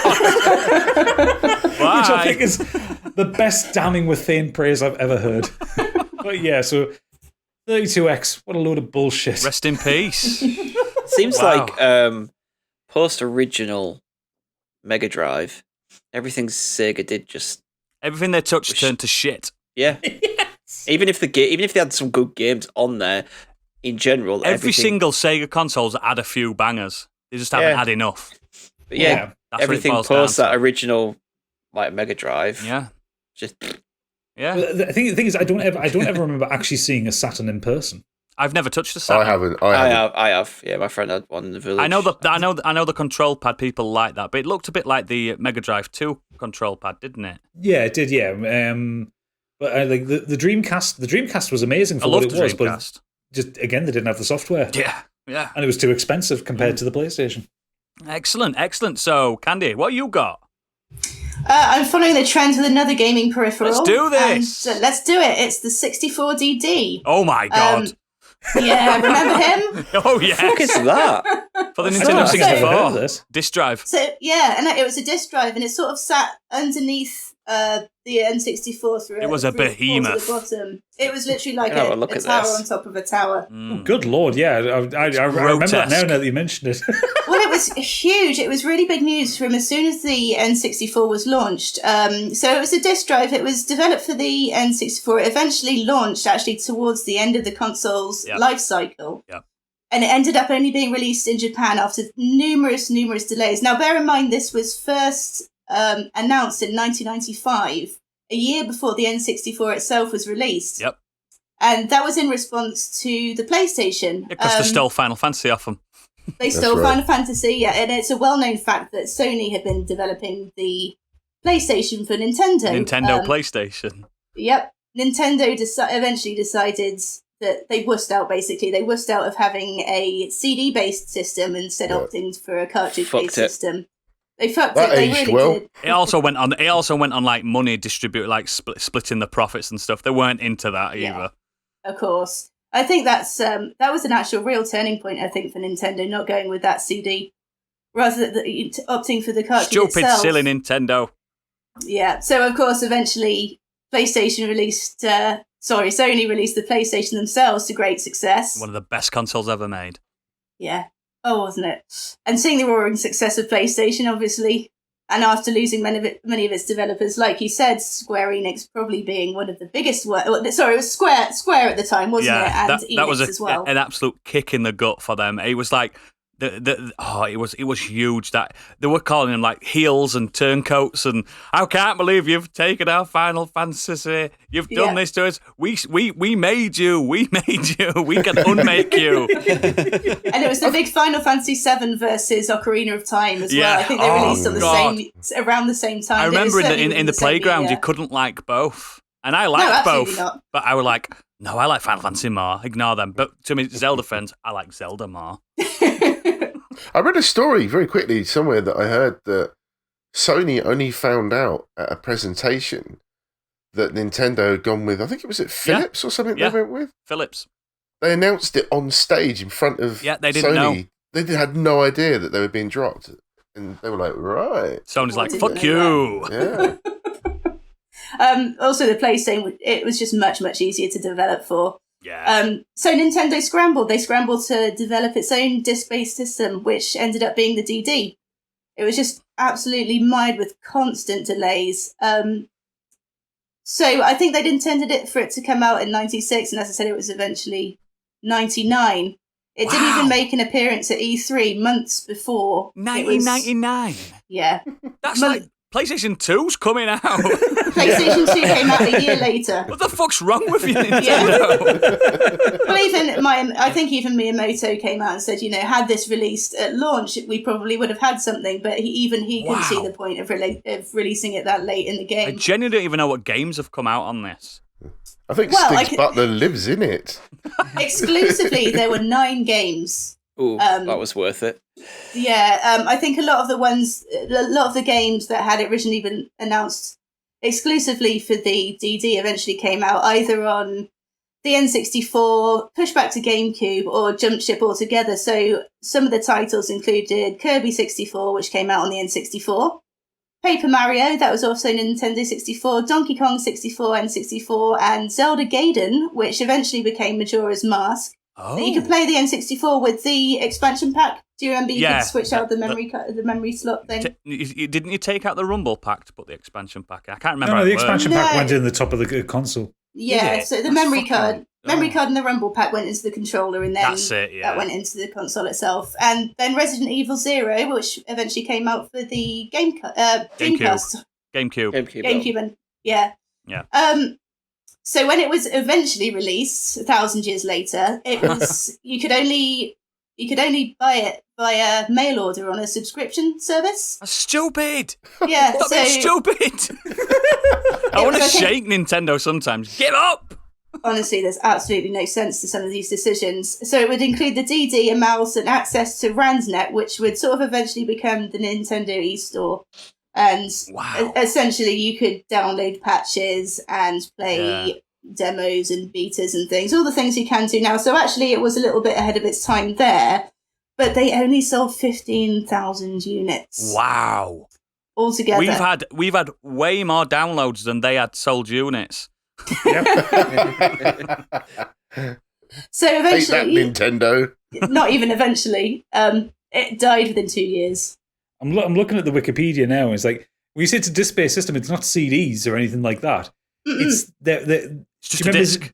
Do you remember zip discs? What are these? No I was about way. to ask. They look like They look like floppy disks. Zip discs. They're just really high capacity floppy disks. They're magnetic spinning discs. What a load of shit. Yeah. So they were, stupid bastards. And of course, they were 64 meg. Yeah. Yeah. Wow. But I mean, the thing is that they say like 9 games came out for it. 3 of them are Mario Artist Studios. Is there a Mahjong game there? One of them is the F-Zero X expansion kit. So it's not even like the F-Zero X game, it's just an expansion to it. The only actual games that appear to be there is Dungeon the Giant, SimCity 64, Japan Pro Golf Tour 64, and Doshin the Giant 2. That's it. Those are the actual games. I remember the original Doshin the Giant, but I can't remember it being good. Yeah, well, those are the only games that came out for it. Poor Nintendo. It's just poor form. That's what it is. It's just like not reading the global room. That's what it is. and looking at the planned games for it as well, Oodles is going to break your heart. There was an Earthbound 64. Fuck off! In development, which was cancelled in 2000. No way. Yeah. Oh, that does break my. Oh. I mean, it's typical with Nintendo. As much as they get success with these wild, like changes to what we expect how to play games and stuff like that, they drop the ball more times than anyone. And I'm a massive Nintendo fanboy, but they do not read the room. Just come out with stuff, don't they? Sometimes just like, oh, look at this. We'll throw it at the wall and see if it sticks. Let's see if we can get people to buy cardboard and make a game out of it. Labo. That blew my mind. I could not believe how popular that was for the short period that for a it month. Was. Yeah. I just couldn't get my head around that at all. Oh my god! Just looking further into this Wikipedia thing, I'm just carrying on with Candy's point here. Do it. The modem, for you to get onto RANDnet, the modem was a cartridge that you put in the top. It wasn't even a function of the DD. Does it have like a LAN part in the cartridge? On the DD itself, there was the phone jack, so to connect your RJ45 to your phone line. Yeah. But then you had to put the modem into the cartridge slot at the top. Oh God! I'd like to see the Tower of Power versus this in a Robot Wars style arena. Just put them on wheels, get some remote control, and see which wins. Umpired by the Nintendo robot. Oh yeah. Oh God, yeah. That's so. What was it? Robbie the robot? Was it? I can't remember now. Yeah, Robbie the robot. Excellent, thank you for that. Oh God, I can rag on these things I love so much for hours. Biggie, do you have another? Do you know what? Just something that popped into my head. I'm going to very quickly cover. Yes. And I feel like I'm ragging on Sony this week. You're allowed to do it. Is you deserve it right now. Yeah, they do. PlayStation Classic, which got released not so long ago. A couple of years back. Oh God, yeah. Back. And the thing that was, I mean, if you think, I am a bit of a Sony fanboy, but if you think all the Sony fanboys around the world, you're never going to please everybody. So when they announced it was going to come with 22 games, everyone was like, "Ooh, what games are you going to get?" And there were some hits and misses, and a majority of them were hits. Tekken 3 were on it, at least. Yeah, I mean, there were some great choices, but the thing that baffled most people over here was that in Europe, we got the PAL version. Oh, God, yeah, we did, didn't we? Awful. So they released 50 hertz games when 60 were available. Yeah. And it just meant that we got the slower versions of the games, the judgery versions.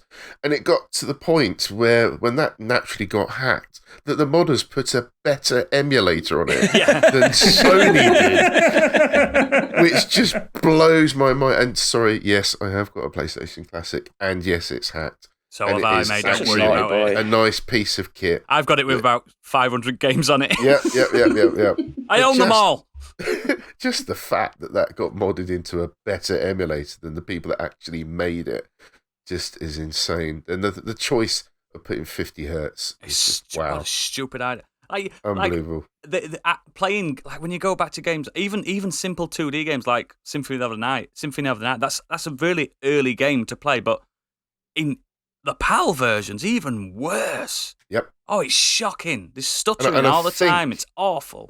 There was another classic that got released not so long ago, which was like brilliant. It's got like all the games, and it's just, I can't remember which one it is for a different company. The SNES company. Classic was good. SNES one was good. Yeah, that was good. There was another one that I can't think of. It's quite expensive, but yeah, they obviously thought about what they wanted to put on there, and they delivered it. But Sony really dropped the ball on that. They really did. That's it, yeah, for me. Excellent. Stig? I hope other people have got more non-gaming related ones. Oh, yep, I have. Yeah, my next one's non-gaming related. I haven't done a gaming one. Because my next one now is gaming related again.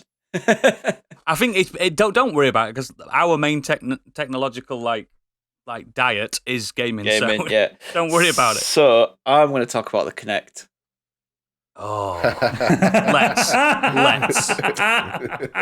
Launched in November 2010. This was Microsoft's big add-on for the 360. This was their competition to try and combat the popularity of the Wii. But this removed the one element you needed for the Wii, and that was the remote. You were the fun. Yeah. It's like, now, because the Kinect is just a camera, you connect it to your 360, and you became the remote. Oh my god! I'm the remote. Yeah. Oh, he's got the marketing spiel down and everything. Yes. A motion sensing input device. And they went big on this, like, didn't they? From the start, they got Steven Spielberg to introduce it. They had plays better with Kinect. Yeah, this is the future. Steven Spielberg saying, "Now, you know, this could be integrated into films and everything, and blah blah blah blah blah." And we'll be doing open heart surgeries with Kinects in 2 years' time. I will admit that I enjoyed elements of the Kinect. Of course you did. There are games that I enjoyed on it. I'll cover them. But unfortunately, as a whole, the thing was very limiting. It only had a handful of games that actually used the whole Kinect feature and implemented them. But anytime it was used in a big game, or when they tried to make, like, they weren't AAA games, more like AA games, they just felt flat. It, you know, on its release, it was, I would deem it a success. 8 million units sold in 60 days. Yeah, that's financially. Including me, I bought one. I wasn't going to cost much to create. No, they're about 120 quid to buy as well. Yeah. So a nice profit for them there. Yeah, easy. But that was kind of it. You had the launch. You had the few games that you got on launch. You had a few other games you could download after that. It was just barely used, barely touched by developers. If, like, as I say, any games that it integrated, all it did was kind of integrate you sound. Like, you used the microphone. So it was in Skyrim, but all you could do with it was say the dragon shouts. That's it. If you could remember any other one than Fuss Rodar, because I couldn't. The other one is. Yeah. And half the time it didn't work. I bet Candy knows them all. I do. Candy knows them all of them. It didn't work half the time. Or in FIFA, they tried to implement a bit where you could shout commands to players off the ball. Well, like, man on! Yeah, you could shout, like, you could say, like, shout, like, winger, like, push on, and to get the players to move to get into position, which sounds kind of a cool idea, shout, but fucking come on! But it just. Did you call the referee a wanker? But the problem was, right, that the Kinect obviously either sits above your TV or below your TV, right near your speakers. So constantly, all it's doing is picking up your TV. So when you shout a command at it, it doesn't recognise you. It doesn't hear you. It was pointless. My ex had a really fun thing that she enjoyed to do when I played Halo Combat Anniversary, Combat Evolved Anniversary version, and because that had Kinect integration with it. To do because what? you could shout grenade at it, and the Master Chief would chuck a grenade. So the amount of times I'm in a tight corridor and she's lying on the sofa next to me going grenade, and I'm getting myself killed. That's brilliant, and that's why she's your ex. One of the reasons. Is it true though that? Did they patch it or something so it could only recognise certain voices? Because can you go Xbox on and it would turn on? Oh, you've turned everyone's Xboxes on but now. But someone could turn around and go Xbox off and it goes off. So you this is later models when they started doing it. That's just sleep mode. So this thing's been out. They still use it. There's still games out for it. So this thing's been out since 2010. We're on 11 years coming up now. It only has 128 games for it. And as I said, a lot of them aren't even games, they're just voice integration. And do you want to hazard a guess at how many of those 128 games are dance and fitness games? 100. 100? Not that high. Not that high. Oh, 50. 10. 37. Oh. That's a decent chunk out of 100 and something games. That's most of them would 34% of its output is just dance games and fitness Luckily, games. Stig loves dancing. No. Do you know what? Right, I did have Just Dance. I mean, they're still doing Just Dance games for it now, but I did have Just Dance for it, and the Just Dance games worked much better than they do on the Wii. Because with the Wii or the Switch, all you do is wiggle the remote in time, and it's like, oh, you've done it. This actually tracked your body, so you had to do the poses, you had to do everything right, and that's quite good. That's quite fun. You had to work properly. And one of the best games was just the standard Kinect Sports game that came with it. Yeah, Kinect Sports was great. Kinect Sports was great. It had bowling, it had track and field, it had... I played Zumba on it. The river rafting one was fucking hell of a workout. What about the? Can you remember? You've probably played this, Stig. The very absolutely 100% not on rails Fable the Journey. I didn't play that one. It's definitely not on rails, is it? But if we ever do a live show, do you think Stiggy would challenge any of the listeners to a Just Dance off? I'd rather see him on Just Dance Revolution. And a 360 with a Kinect. And who's bringing that with them? But who's still got one?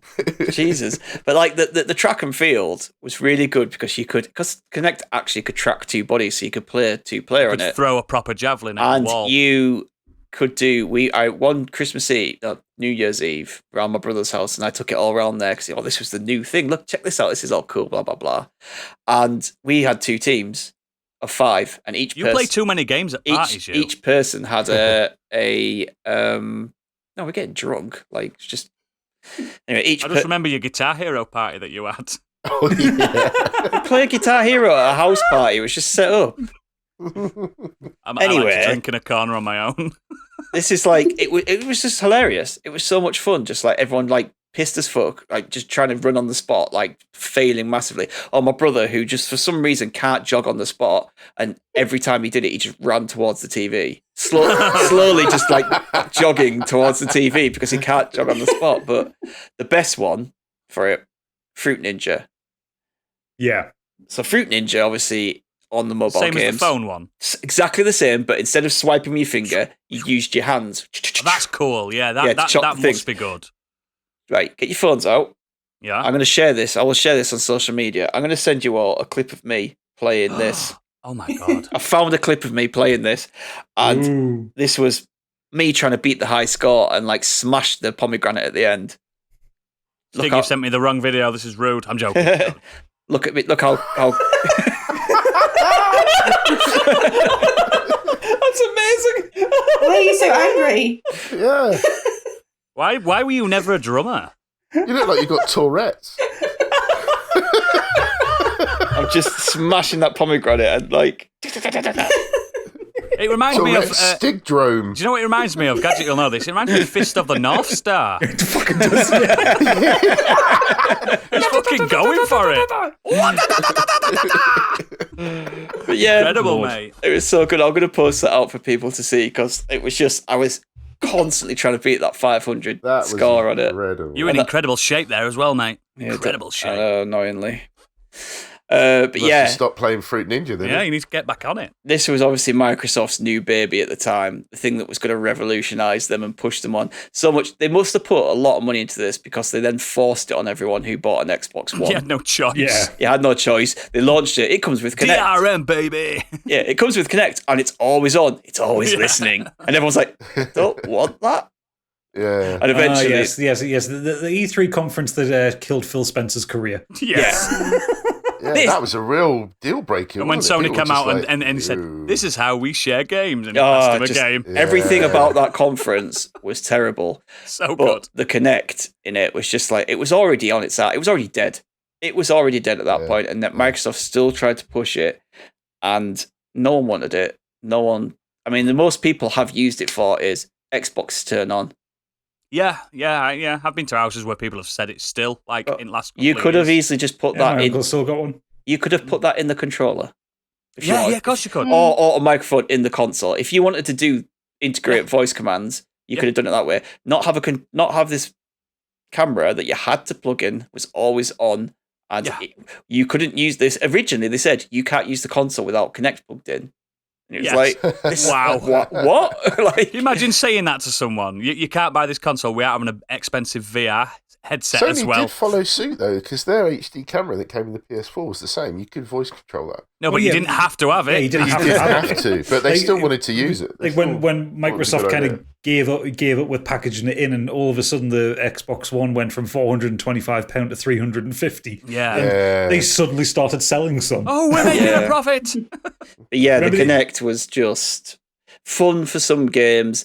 Absolutely pointless in the long run. Did not do what Microsoft was hoping it was going to do, and clearly, as we've said, like they must have just put so much money into it that they had to try and do something with it the next generation up. And now it's just you can have one if you want, but it's dead on its ass. I bet you can pick up a Kinect now for 20 quid. The thing is that the one thing that the Kinect actually did succeed at was not gaming related at all. It was it's a fantastic stereoscopic 3D camera with kind of depth perception on it. Is it? There are loads of people in medical science, in fucking Benson's for beds using it to measure you for a bed and stuff like that. Like no way. There are ways, like I've seen like scientists use them to like track people's movements. So it's kind of like almost because it's so good at tracking how your body moves. It's a little bit like a portable motion capture suite, and they use it to track how people walk for physical therapy and stuff like that. We should use them as CCTV cameras then, so we can see Imagine looking up at every corner in a city and seeing Kinect staring at you. What especially with that really creepy way that the head would like move up and down and follow you around. It does look a little bit like a robot, doesn't it? Like it's got like eyes. Oh, like GLaDOS. Yeah. Oh, brilliant! Nice one, that one, Stig. Yeah. I always forget how they spell the Kinect as well, because it's like connect as in like kinetic energy. Kinect. Yeah, kinetic energy rather than connect as in connection. Yeah, I always forget about that. When I try and type it in, I'm like, why is it not picking this up? But yeah, it's Kinect. Excellent. So my turn. Now this is a bit of a cop out, but let's do it. We've been rambling anyway. It's not like my next one cop out. I know. My next one is anything made by Google. Well, except their phones. Their phones do sell. Yeah, except their phones. So Google, I don't know if you've heard of them. Fair. They are worth $1 trillion. So they don't mind killing things themselves. No. So I've got a list, and I'd like to, if you know of it, you can jump in and cast your memories about these things. Does anyone remember Project Ara? Or Ara, the modular phones that was going to revolutionise the world 5 years ago? Very good idea, poorly put together. Gorgeous looking thing. Ironically. Yeah. Just keep saying that after everything he says, gadget. Yeah. Google Reader, which had a loyal following. I miss Google Reader, actually. That was really, really good. Yeah, killed it. Shot it in the face. Google Play Edition phones. Now, they were my favourite versions of Android. So, let's say the Moto G came out, but there was also a Moto G Google Edition or a Galaxy, Samsung Galaxy Google Edition, which got rid of all the bloatware. It was the most vanilla form of Android. But that sounds good. Yeah, they were good. There weren't many, but they dropped it. They dropped it on its ass. Gadgets, I can see them scrambling to Google now as we speak. Yeah. I'm just trying to remind myself which ones there were. So it was like the Galaxy S4, the HTC One Mate, the Moto G. The Google Editions were always the better version because it had none of the bloatware. It was vanilla. And vanilla Android, still to this day, is what Android users strive for. Yeah. Hangouts. Remember Hangouts? Yeah. Hangouts was like the first time I ever did a podcast, like many years ago. It was like, yes. Do it on a Hangouts. It spits out the multi-track audio. Great. Yes. It literally tried to be your best mate, and it was like, go away. Yeah. The one that was known as the Photoshop killer, Picasa. Remember Picasa? Yeah. Was it? Destroyed Photoshop, didn't it? The Google Nexus Q.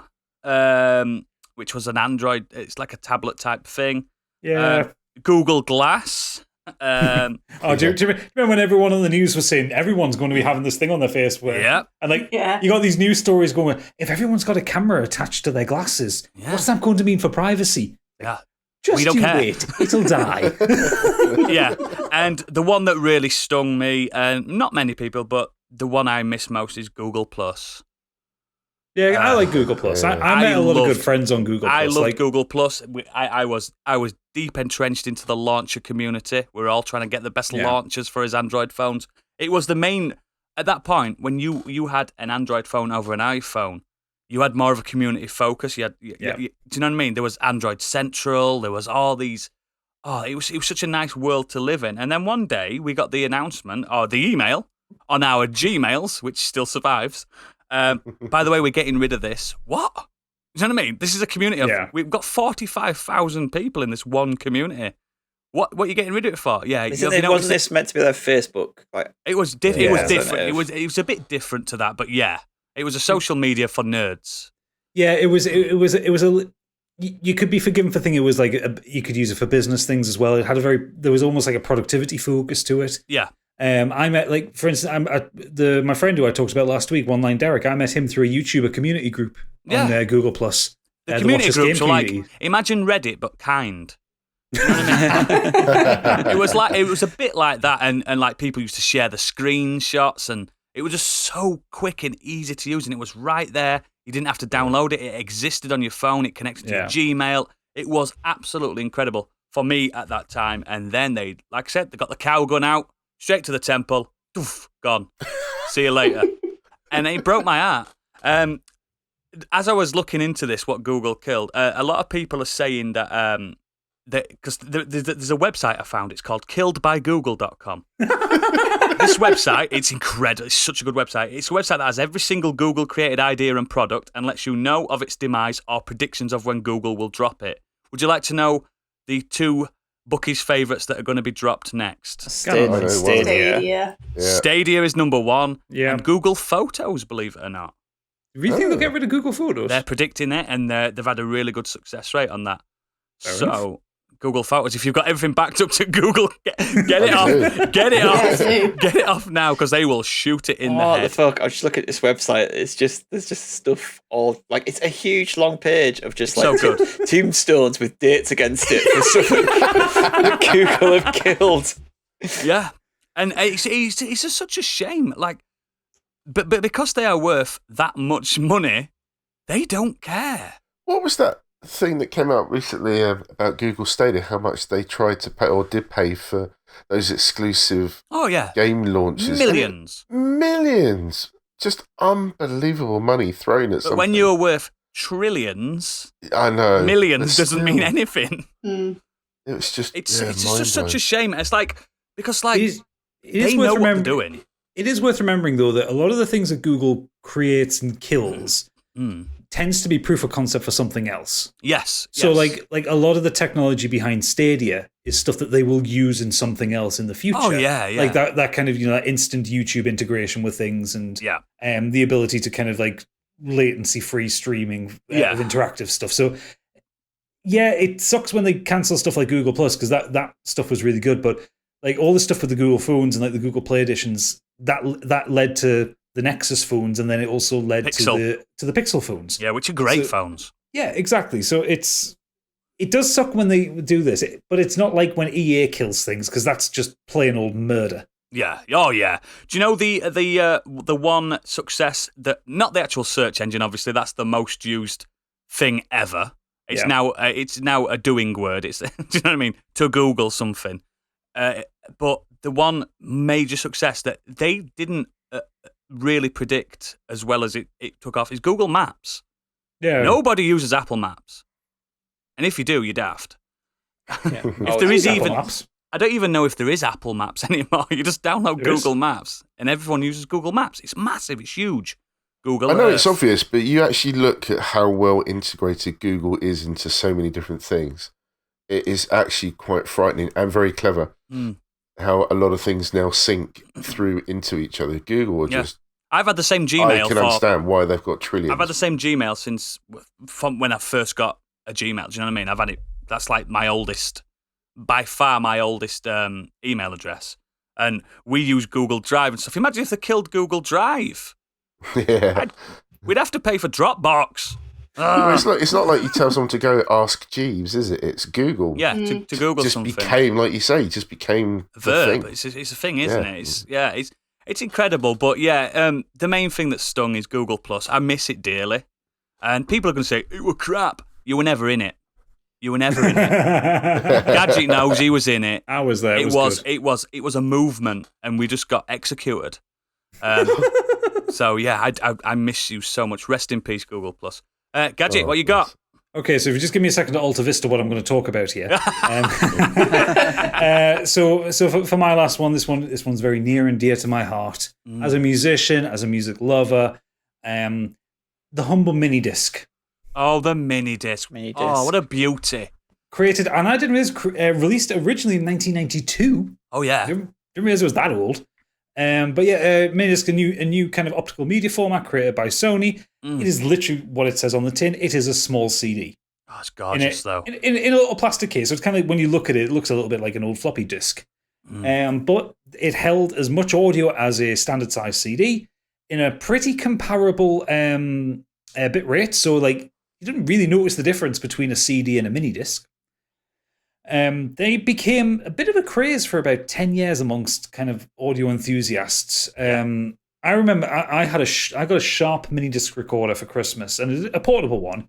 And he was a chunky lad, but that's because he could record mini discs. And you wore baggy trousers then? Everyone did. Everybody did, So yeah. it didn't matter. Because that same Christmas, my brother got a mini disc player, portable one, which was super skinny, but it couldn't record. It didn't have the recording head. Yeah, I remember. So we just used my one to record all the mini discs. And it was, at the time, cassettes were on their way out, magnetic tape cassettes. And these were kind of the alternative, because it was pretty easy to go and buy a Sony portable CD player, but they were bulky as fuck, and you'd have to carry a big wallet of CDs in your bag with you when you went to college. And, they were just inconvenient. Also, portable CD players would skip like fuck if you had it in your pocket. Oh, you imagine jogging with one of them. Exactly, yeah. Like, even the ones that said, oh, these are skip-free fitness CD players. They're not. It's like, nah. You might get skip-free on one song, but when it skips to the next, it can't buffer it fast enough, and it just skips like hell. Yeah, mini disc is just such a good size, wasn't it? Yeah, mini discs. They're about what, 1.5 by 1.5 square. Yeah, they were they were really small. They were released in 60 minutes, 74 minutes, later 80 minutes. Yeah. There was also the mini disc. I think it was the MD data. That was it. The mini disc data ones, which I remember. So when I did my music production A level, we had some Tascam recorders, multi-track recorders that used mini discs. Beautiful. And those mini discs, they were expensive. They were about £30 each for each disc, but you could do multi-track audio on them, which was incredible. You had 4 or 8 tracks of recording on them. It was fantastic technology, and your entire schoolwork was on just this little plastic disc. It looked futuristic. It felt futuristic. Yeah, they were so good, and like I said, the actual quality of the audio that came through them was really good. Just how small it was, yeah. Yeah, over time, players got smaller and smaller. Like the Sonys were the pretty standard ones, like the little Sony ones. But they never caught on. Like, it was very rare for you to find an album that was released on mini disc as well as CD. 99% of the times you were buying blank mini discs and kind of backing up your audio to them. They were very much a supplementary format, a little bit like cassettes were. Yeah. But yeah, I had loads of them. I had about 100 of them. Just like my uncle still to this day has a huge collection of mini discs. Some stuff he's copied himself and that, but they look incredible on a shelf to this day. They do, yeah. Like, I mean, because they all had this weird kind of like translucent thing, and obviously you saw the silver platter of the disc itself inside. I remember when I was a teenager, anytime I go to the Metro Centre, I would be walking past HMV. I'd go in and buy another pack of 5 blank mini discs because I'd bought some new CDs. I mean, when I was doing my paper round when I were a lad, and I'd have 2 mini discs with us because it would take me an hour and a half to do the paper round. Yep, and it would be Less Than Jake, Hello Rockview, and Calm.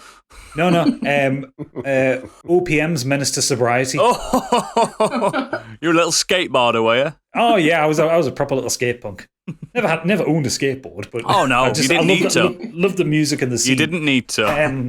But yeah, just walk around and carry one. He had his Thrasher hoodie on. He was a skateboarder. Yeah, like I love that little mini because again, it was also compared to a CD player, they were very small, very light, and battery life on them tended to be really, really good as well. Like, I'd stick because I didn't have the rechargeable battery for mine, so I would stick one AA in it, and it would last me about 3 weeks. Yeah, it's fucking brilliant. Yeah. So I had mini disc was my choice of portable machine during my A levels. Yeah, I had the MP3 version. Oh yeah. So MP3 players at the time were massive. There was hardly any storage on them whatsoever. So 128 megabytes. So yeah, it's like, well, why bother having that when I could have my mini disc player and have carry more songs with me on my mini disc. Your entire Bear Share library. Yeah, you could have rather than paying stupid amounts for an MP3 player that you could only have a set amount of songs on. It's just like, well, I can just carry 10 tapes with me, mini discs with me, and just have just switch between them and look like an absolute cool bastard. I'm sure you could get a lot of MP3 songs on them as well. You could. So the MP3 one. So yeah, if you put the bitrate low enough, which I guess most you could get like 100 bloody songs on them. Yeah, because each mini disc, the 80 minute mini discs equate to about 700 meg. Yeah, yeah. So that's like, that's and about, then that's it sounded good songs. to us. Yeah. You know what I mean? Our young ears. Yeah, but the thing is, I mean, there was also the high MD, which was the bigger mini disc format. Yeah. But that was restricted to certain hardware. Like you could only have certain players would use that. But it was just a bigger capacity mini disc. Let's not forget the UMD. We're not PlayStation Portable. But unfortunately, it was a proprietary Sony format, a bit like CDs and VHS and stuff like that. Anyone who wanted to make one had to pay license royalties to Sony, so the price could never really be competitive against Sony's players. Sony's players were fantastic, though. They were brilliant. Yeah. But ultimately, minidisc went the way of the dodo because of MP3, and primarily because of Apple, because when the iPod released and you could, instead of carrying around a handful of discs so you can have a couple of 100 songs with you, when you could have several thousand with you at any given time. On your 5 gigabyte iPod. Yeah, when they had like enough memory to hold the whole library on it, was just like, I went from CDs directly to an iPod. Really? You missed minidiscs, mate. They were brilliant. Yeah, it was when the 3rd generation iPod came out, which was the first one to release on Windows.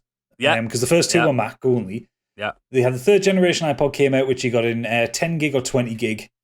And it just absolutely murdered. And also then, obviously, the shuffles came out and stuff like that for the less hardcore. And the shuffles were like 99 quid. My first one, the 80 gig. You know what you missed out on, Big E? That satisfying, like, opening of the mini disc. Oh, and hearing the mechanisms. Clicking it open. That was satisfying. And then closing it with a... The thing is, for what we're saying it failed, it was still a very successful technology. According to Wikipedia, by March 2011, Sony had sold 22 million mini disc players. I still feel like it was one of those overnight things, though. It just died. Yeah, it was basically murdered overnight by Apple. Yeah. The last players were still being sold in March 2013. Yeah, mini discs, wonderful. Yeah, rest in peace, mini discs. Excellent. Candy, your last one. This one, in this instance, the technology itself didn't fail. Humans failed the technology. Oh my God. Ooh. I'd like to tell you a little story of a robot called Hitchbot. Hitchbot? Hitchbot was conceived by David Smith and Frank Zeller as a social experiment to determine whether robots could trust humans. So the idea was to create this hitchhiking robot that would traverse the length of various countries. Fuck, I remember this! Yeah. Oh my God!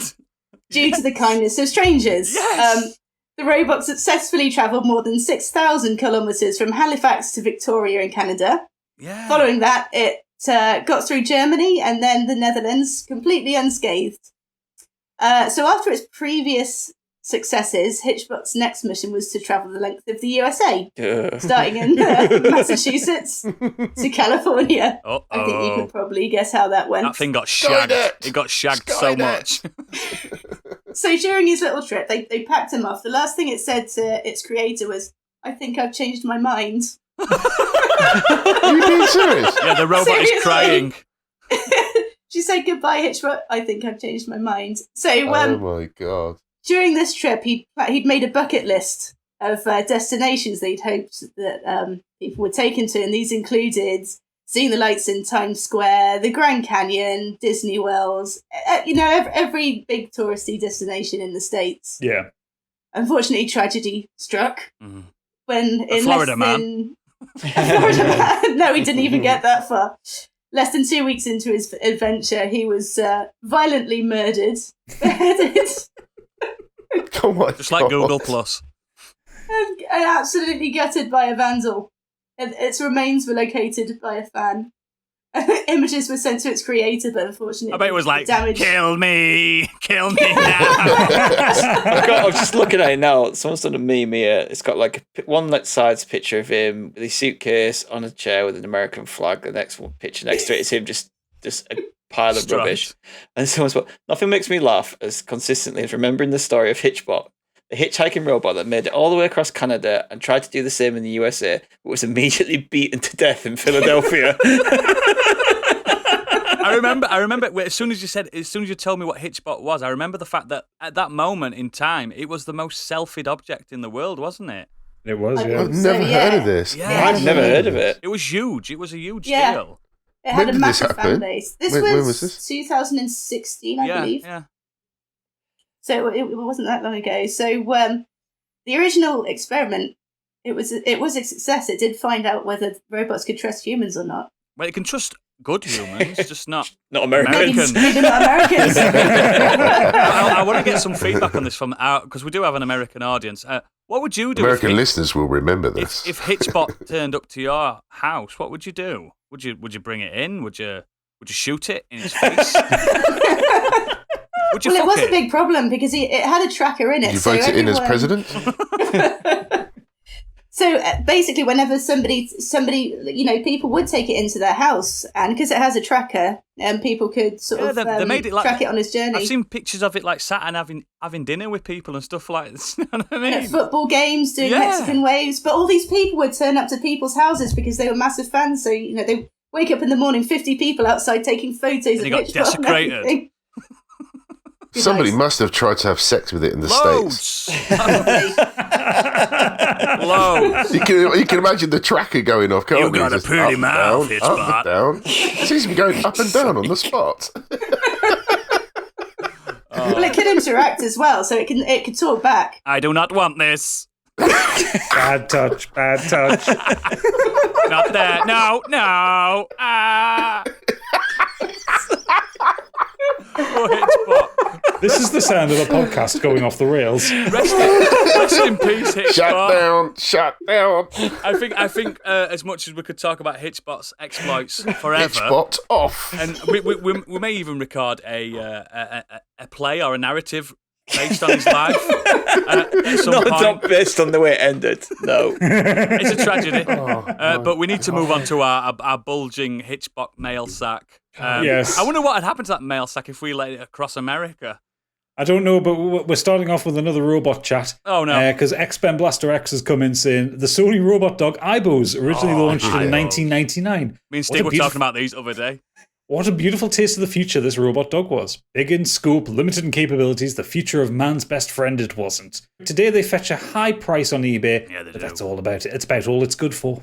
You can get the fake ones, the Poundland ones. Oh God, they were dreadful. Just as bad. Terrestrial Extra is saying, for me, it's my recent experience of Bluetooth earbuds. Oh dear.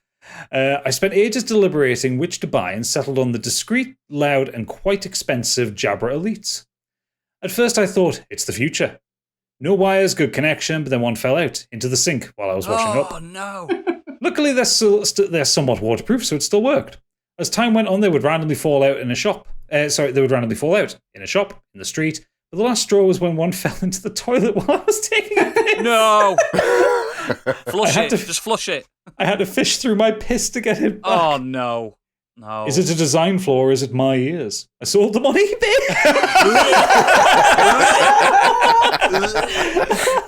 After giving them a good clean, of course. Mostly new. Disclaimer: covered in piss. Oh, it's disgusting. Horrible person. I've got Terrestrial Extra's a baddie. Yeah, I've got some There blue. is slight yellow discoloration. I've got some Bluetooth ear ones that are perfect. They've been absolutely perfect for me, and they've never fallen out. In fact, I've been running in them. I've been to the gym with them. I wear them all the time. My friend said, "Oh yeah, buy these. They're really good sound. They're decent price for it and everything." Literally, he came up to me and goes, "These earbuds are shit. They're always falling out." I was like, it's you just haven't got the ears for it. It's pal. just your ears. I said, "Have you tried all the different sized buds?" Yeah, they're always falling out. It's like you just got shit ears then. Shit ears. Shit ears. And I think this is a Terrestrial Extras problem. Yeah, you've got shit ears, mate. That F King Show says mini discs. Good man. Yes. The stopgap between CDs and MP3 players. The idea of copying digital music to tapes was great. Got a portable player to replace my huge Discman. The players felt great. Clunky metal things that fit in your hand. Wouldn't skip if moved a lot. Not much else. The problem: the discs would skip a lot. Yeah, that kind of was a problem with. They did a bit. And you'd lose space in them every time you re-recorded onto it. Yeah, you did. You did. They're like walled down. All right, yeah. A 90-minute disc would be down to 70 after a few changes, and the blanks were super expensive. Then MP3 players came out not long after, and they became pointless. You see, I never got the thing with the audio amount of audio reducing on the disc, because I used to just keep buying blank discs and just keep building up. Never, you weren't tight like us. Nah, never re-recorded over anything. It wasn't. I don't think it was as severe as 2 times, but they used to wear down eventually, like normal CDs did. Yeah. He also says, mine didn't last that long. I traded back to my Discman for a bit, started refusing to read discs, and met the business end of a hammer. Shame, those things look cool. Oh, they're so sexy. Rob Shack. Oh, poor Rob Shack. Rob Shack says, I had the HD DVD drive for the Xbox 360. Oh, baby. Oh, no, you poor thing.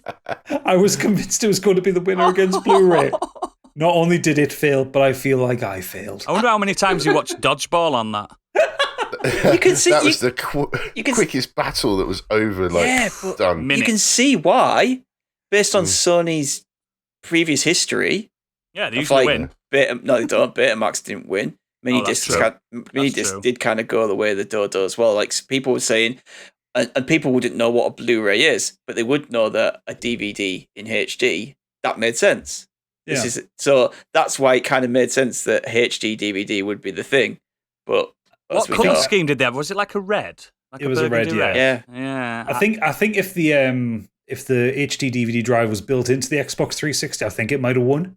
Yeah. Look, because we all know. wanted to buy an extra unit that looks shit next to it. Visual hardware like that, it goes wherever porn goes. Yeah. We all know this, and Blu-ray porn kicked off. Yep. Optimus Brides says, I think I still do have, an Ouya. Brilliant as a stream box, tons of arcades and indies, but completely unsupported and doomed to fail. I went to EGX where they first announced this, and they were giving them away free if you queued up as you walked in. And I didn't realise what people were queuing up for. And by the time I realised what they were giving away, it was too late. But they literally just had people queuing. As soon as people walked in that knew about it, were there, and they walked away with one free on that day. Have you seen that they've flashed Android 10 on Ouyas now? Can you imagine that? I think about the best thing I ever saw someone do with an Ouya was just stick on XBMC and use it as a media centre. Yeah. I've seen that. Blow it up. Yeah. Tig says, does mini disc count as failed tech? It does indeed. Yep. I know they were popular in the recording industry and enabled people to master their home studio performances before computers really took over, but it really should have been a bigger success. I guess it's another example of a licensed media format, like Betamax, preventing wider adoption. As a hi-fi geek, I always wanted a mini disc player in my system just because the format seems so exotic and cool. Those little discs were like mysterious high-tech pellets sent from the future. That said, there was scant original media available, and what was in shops was much more expensive than the CD equivalent. Also, the mini disc Walkmans were about as badass as any tech I'd ever seen. So if cool. Pac-Man had a Walkman, it would be a jet black mini disc Walkman. Yeah. They were so good. They looked so good. Do you remember how many people suddenly wanted mini disc players when that Bomb Funk MC's video came out? Freestyler! The kid was playing with the remote at the beginning of it. It was like, that was like the most effective product placement I've ever seen. Rock the microphone. Here we go. Angry Kurt's come in. Is he best boy again yet? Has he earned that? He's been good for the past few weeks. Let him have it. Best boy, okay. Angry Kurt. Best boy, Angry Kurt's come in and says, hi crew. I have 2 suggestions. The first one's the PS1 Mini. Sony saw the success of the NES Mini and the SNES Mini from Nintendo, but didn't do anywhere near as good a job with it. The game selection on there was missing classic games, which, granted, may be due to licensing issues, but the games they did have on there were poor versions of those games. Yep. And my second suggestion was a piece of tech I saw in one of the early series of Dragon's Den. It was a device which boiled eggs in a couple of minutes. Stick the egg in, and it boiled it. I thought it would be the next toaster and be huge for the inventor, but for whatever reason, it never caught on. The reason it never caught on is because it didn't. No, because it didn't fucking work. Oh, did it not? Because I remember that Dragon's Den. They did the demonstration in the den. It didn't work. Put the egg in, put the water in, and like it bubbled away for like 3 minutes, and they cracked it open, and it was liquid inside. Didn't cook the egg. It's like pans work. Yeah. Why overcomplicate it? Yeah. A pan. Everyone's got a pan. Yeah, exactly. Ray has come in saying, I am going to name an unusual piece of tech, the canal system. Technical ingenuities were poured into building and operating the waterway networks, at least by the standard of the 18th and 19th century. Oh, my word. Of course, with the invention of rails and later on the spreading of motorways, canals slowly but surely failed in the competition of commercial transportation. However, instead of falling into disrepair and fading away into history, the canals found a new purpose in leisure activities and natural preservation. They're also the home of shopping trolleys. Yes. And comedy. Yeah. I have never experienced the canal mania, but I do enjoy taking a walk along the local canals from time to time. Like Hulkamania. Yeah. People. Some of my favourite scenery is there. A happy ending after being beaten by new technologies. Not so bad for a centuries-old creation. I do like it when Ray emails in. He always has some really profound shit. He's saying that, but it's because of a canal that my industry is suffering at the moment. Because of the Suez Canal. Yeah, we are behind massively. Don't think he's talking about the Suez Canal. It's still a canal. It's a man-made technology. Okay, true. Bastards. Yeah. And finally, Deadbeat Punk has got back into his essay writing. Chapter 1. I've pre-read this one, so what you're going to hear in the background is a little bit of sad music, because this is a sad tale. Oh. Dear Moldy Esculence, my piece of failed technology that was taken from me far too soon was the mini-disc player. Now, this was not just any mini-disc player. This was the beautiful cobalt blue Sony MZ-N707. I remember it fondly. Oof. I saved for this bastard for months, mostly through after-school and weekend jobs, which gave birth to a general hatred of the public, a disdain for which I carry to this day. Thankfully, I began a tuck shop empire during that time, which probably paid better than my current endeavours. It went a bit breaking bad, and I had to cease trading or risk being suspended from the school.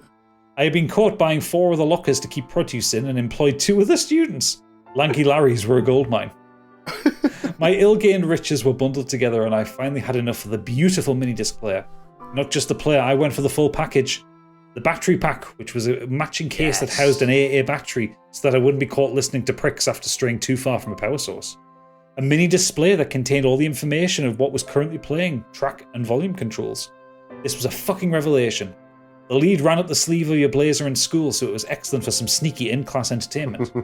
Of course, I also treated myself to a brand new pair of in-ear Sennheisers, because only animal rapists would use the earphones bundled with the player. He's accurate with that. Yeah, he's not wrong. Yeah. Sony Sonic Stage was a tremendous pain in the dick. It was. But after faffing about with that for a few days, all my favourite artists had a disc each, an artist's discography in the palm of your hand. If you weren't sniffy about compression rates, that is. There was a snazzy function that allowed you to record via fibre optic as well as aux. The fibre optic recordings included the skips between tracks and was a great way of sharing CDs during learning hours. Of course, this all went out the window as soon as I found out about peer-to-peer sharing. Yo-ho! Now, it did have its shortcomings. It certainly wasn't perfect, but for the needs of a teenage punk, it was everything I could ever want. Until one day, whilst waiting for the bus, I found myself in a scuffle, which was not uncommon. A misplaced kick, which my brave mini-disc player took the brunt of, ended its life. Oh. I grabbed the blazer of this heartless attacker, pulled it over his head, got him into a headlock and buried him backwards into a wall, possibly doing some spinal damage. I don't recall. What I do recall is the crumpled form of my little musical companion, shaped like a blue Pringle. Tiny springs and screws rattling around its little curved husk. The sense of loss was indescribable. I had failed my greatest technological pal. I would learn to love again, however. The saving process began once more. I was going to replace Little Blue, but by that stage they'd stopped producing mini-disc players. The rise of the MP3 player had firmly killed that form of media, so I treated myself to an Arcos 204, a little French 20-gig monster of an MP3 player, a device I still have hidden in my car for emergencies. But I still think of that little blue player. I should have left that cunt in crutches or at least kept an ear. Live and learn. Wow. I just got the image of him like Charlton Heston. Yo, maniacs! You killed it! Yeah. The Arcos 204 was really good, actually. Is that the one with the screen and you could watch DivX on it and stuff like that? No. It wasn't that advanced. It was the Arcos did one, though, didn't it? They did one that did that, but yeah. I love an email. Terrible story. We're going to sell the rights to this one. The thing is, I get where his rage comes from now. That's where it stemmed, surely. The death of that's his origin story right there. That is his origin story. That's how he became the ultimate baddie. Excellent. You know, in Star Wars, when R2-D2 gets hit by the Jawas with the electrical current, and he just goes, and then crashes over. Yeah. I just had that with the little mini disc player. little sad R2-D2 noises. So, poor little pun. But that's the mailbag for this week. Oh, excellent. Thank you very much, and thank you everyone for writing in. It's now time for the socials and a little sneak peek of what we're going to be doing next week. Take it away, Stig. Okay, you can find us on Twitter at Modern Escapism. On there, you'll find a link to all of our episodes, socials, and our Discord. If you have any comments, you can either tweet us there or email us at modernescapismpod@gmail.com. If you like to watch gaming streams, come and watch us at twitch.tv/modernescapism this week, or he will have already started. No, you won't have. Time is flat wrong. circle. Time is wrong. No, this week, Oodles starting Banjo-Kazooie. I'm not really sure why, but why is that? I've never played it. And Punk keeps threatening him if you won't play it. Not just him. A few people have said, okay, "You've never played it. You can't talk about it because I said like." Oh, apparently, you can talk about games when you've not played them, can't you, Oodles? Slagging Gears off constantly, and admitted this week this is the first time I've played a Gears game. And I played half an hour of one. But yeah, I'm gonna play Banjo-Kazooie, and let's see what happens. Cool. Biggie's going to carry on his Dark Souls stream as ever on Mondays, and I'm not sure. Oh, Gadget is streaming Hades on Wednesdays. Oh, sexy time. Yeah. As Oodles alluded to at the start, we have a Patreon. If you go to patreon.com/modernescapism, on there you'll find 3 tiers, £5 for the Modern Escapees, which gets you extended weekly episodes as well as any specials we do. You get a minimum of at least 1 special a month. On there at the moment, Oodles and I are doing weekly Loki spoiler specials. It's brilliant. Coming out every Friday. Or £5 for the Scorched Sheep, which gets you early access to Scorched Sheep episodes ad-free, as well as any artwork produced by Candy, and you can suggest NPC characters, items, and weapons to Gadget. Yeah, we need them. Come on, we need them. Or $7.50 for the Biggie bundle, which gets you everything. Yeah. So, Scorched Sheep, that episode 2 is out now. Came out last Friday, and it was a banger. I re-listened to it when it came out, and I really enjoy listening back to it, even though I did too. Even though you were there. I was there. I know what happened, but I just enjoy listening back to them. It's really good. And we've got episodes 3 and 4 in the can as well, and they are quality. Yes. It's so much fun recording them this week. We're getting better, aren't we? I mean, we're already we started off amazing, and we're just getting better. Yes. I can't believe it. So next week, we are doing media that means something different to you now versus when you were a child. Yeah. So this could be a book, film, TV show, piece of music, anything you remember experiencing as a child, and now means something different to you, whether it be good or bad. For example, I've spoke about it before. I was really terrified of E.T. when I was a kid. Now, it's obviously a heartwarming little story. So that kind of example. Yeah. Or something more profound. Yeah. Don't just fucking throw me in the gutter like that. Twice. I was terrified of E.T. as a youth. Now he's just a little cuddly poo man. Yeah. And as ever, leave those 5-star reviews on Apple Podcasts or wherever you listen to us. It really does help. Yeah, thank you very much. And thank you for listening. If you want, be quiet about it, but the patrons, if you go meet us around the back, we'll see you in a few seconds. But for everyone else, it's been a pleasure. Thank you very much, and good night.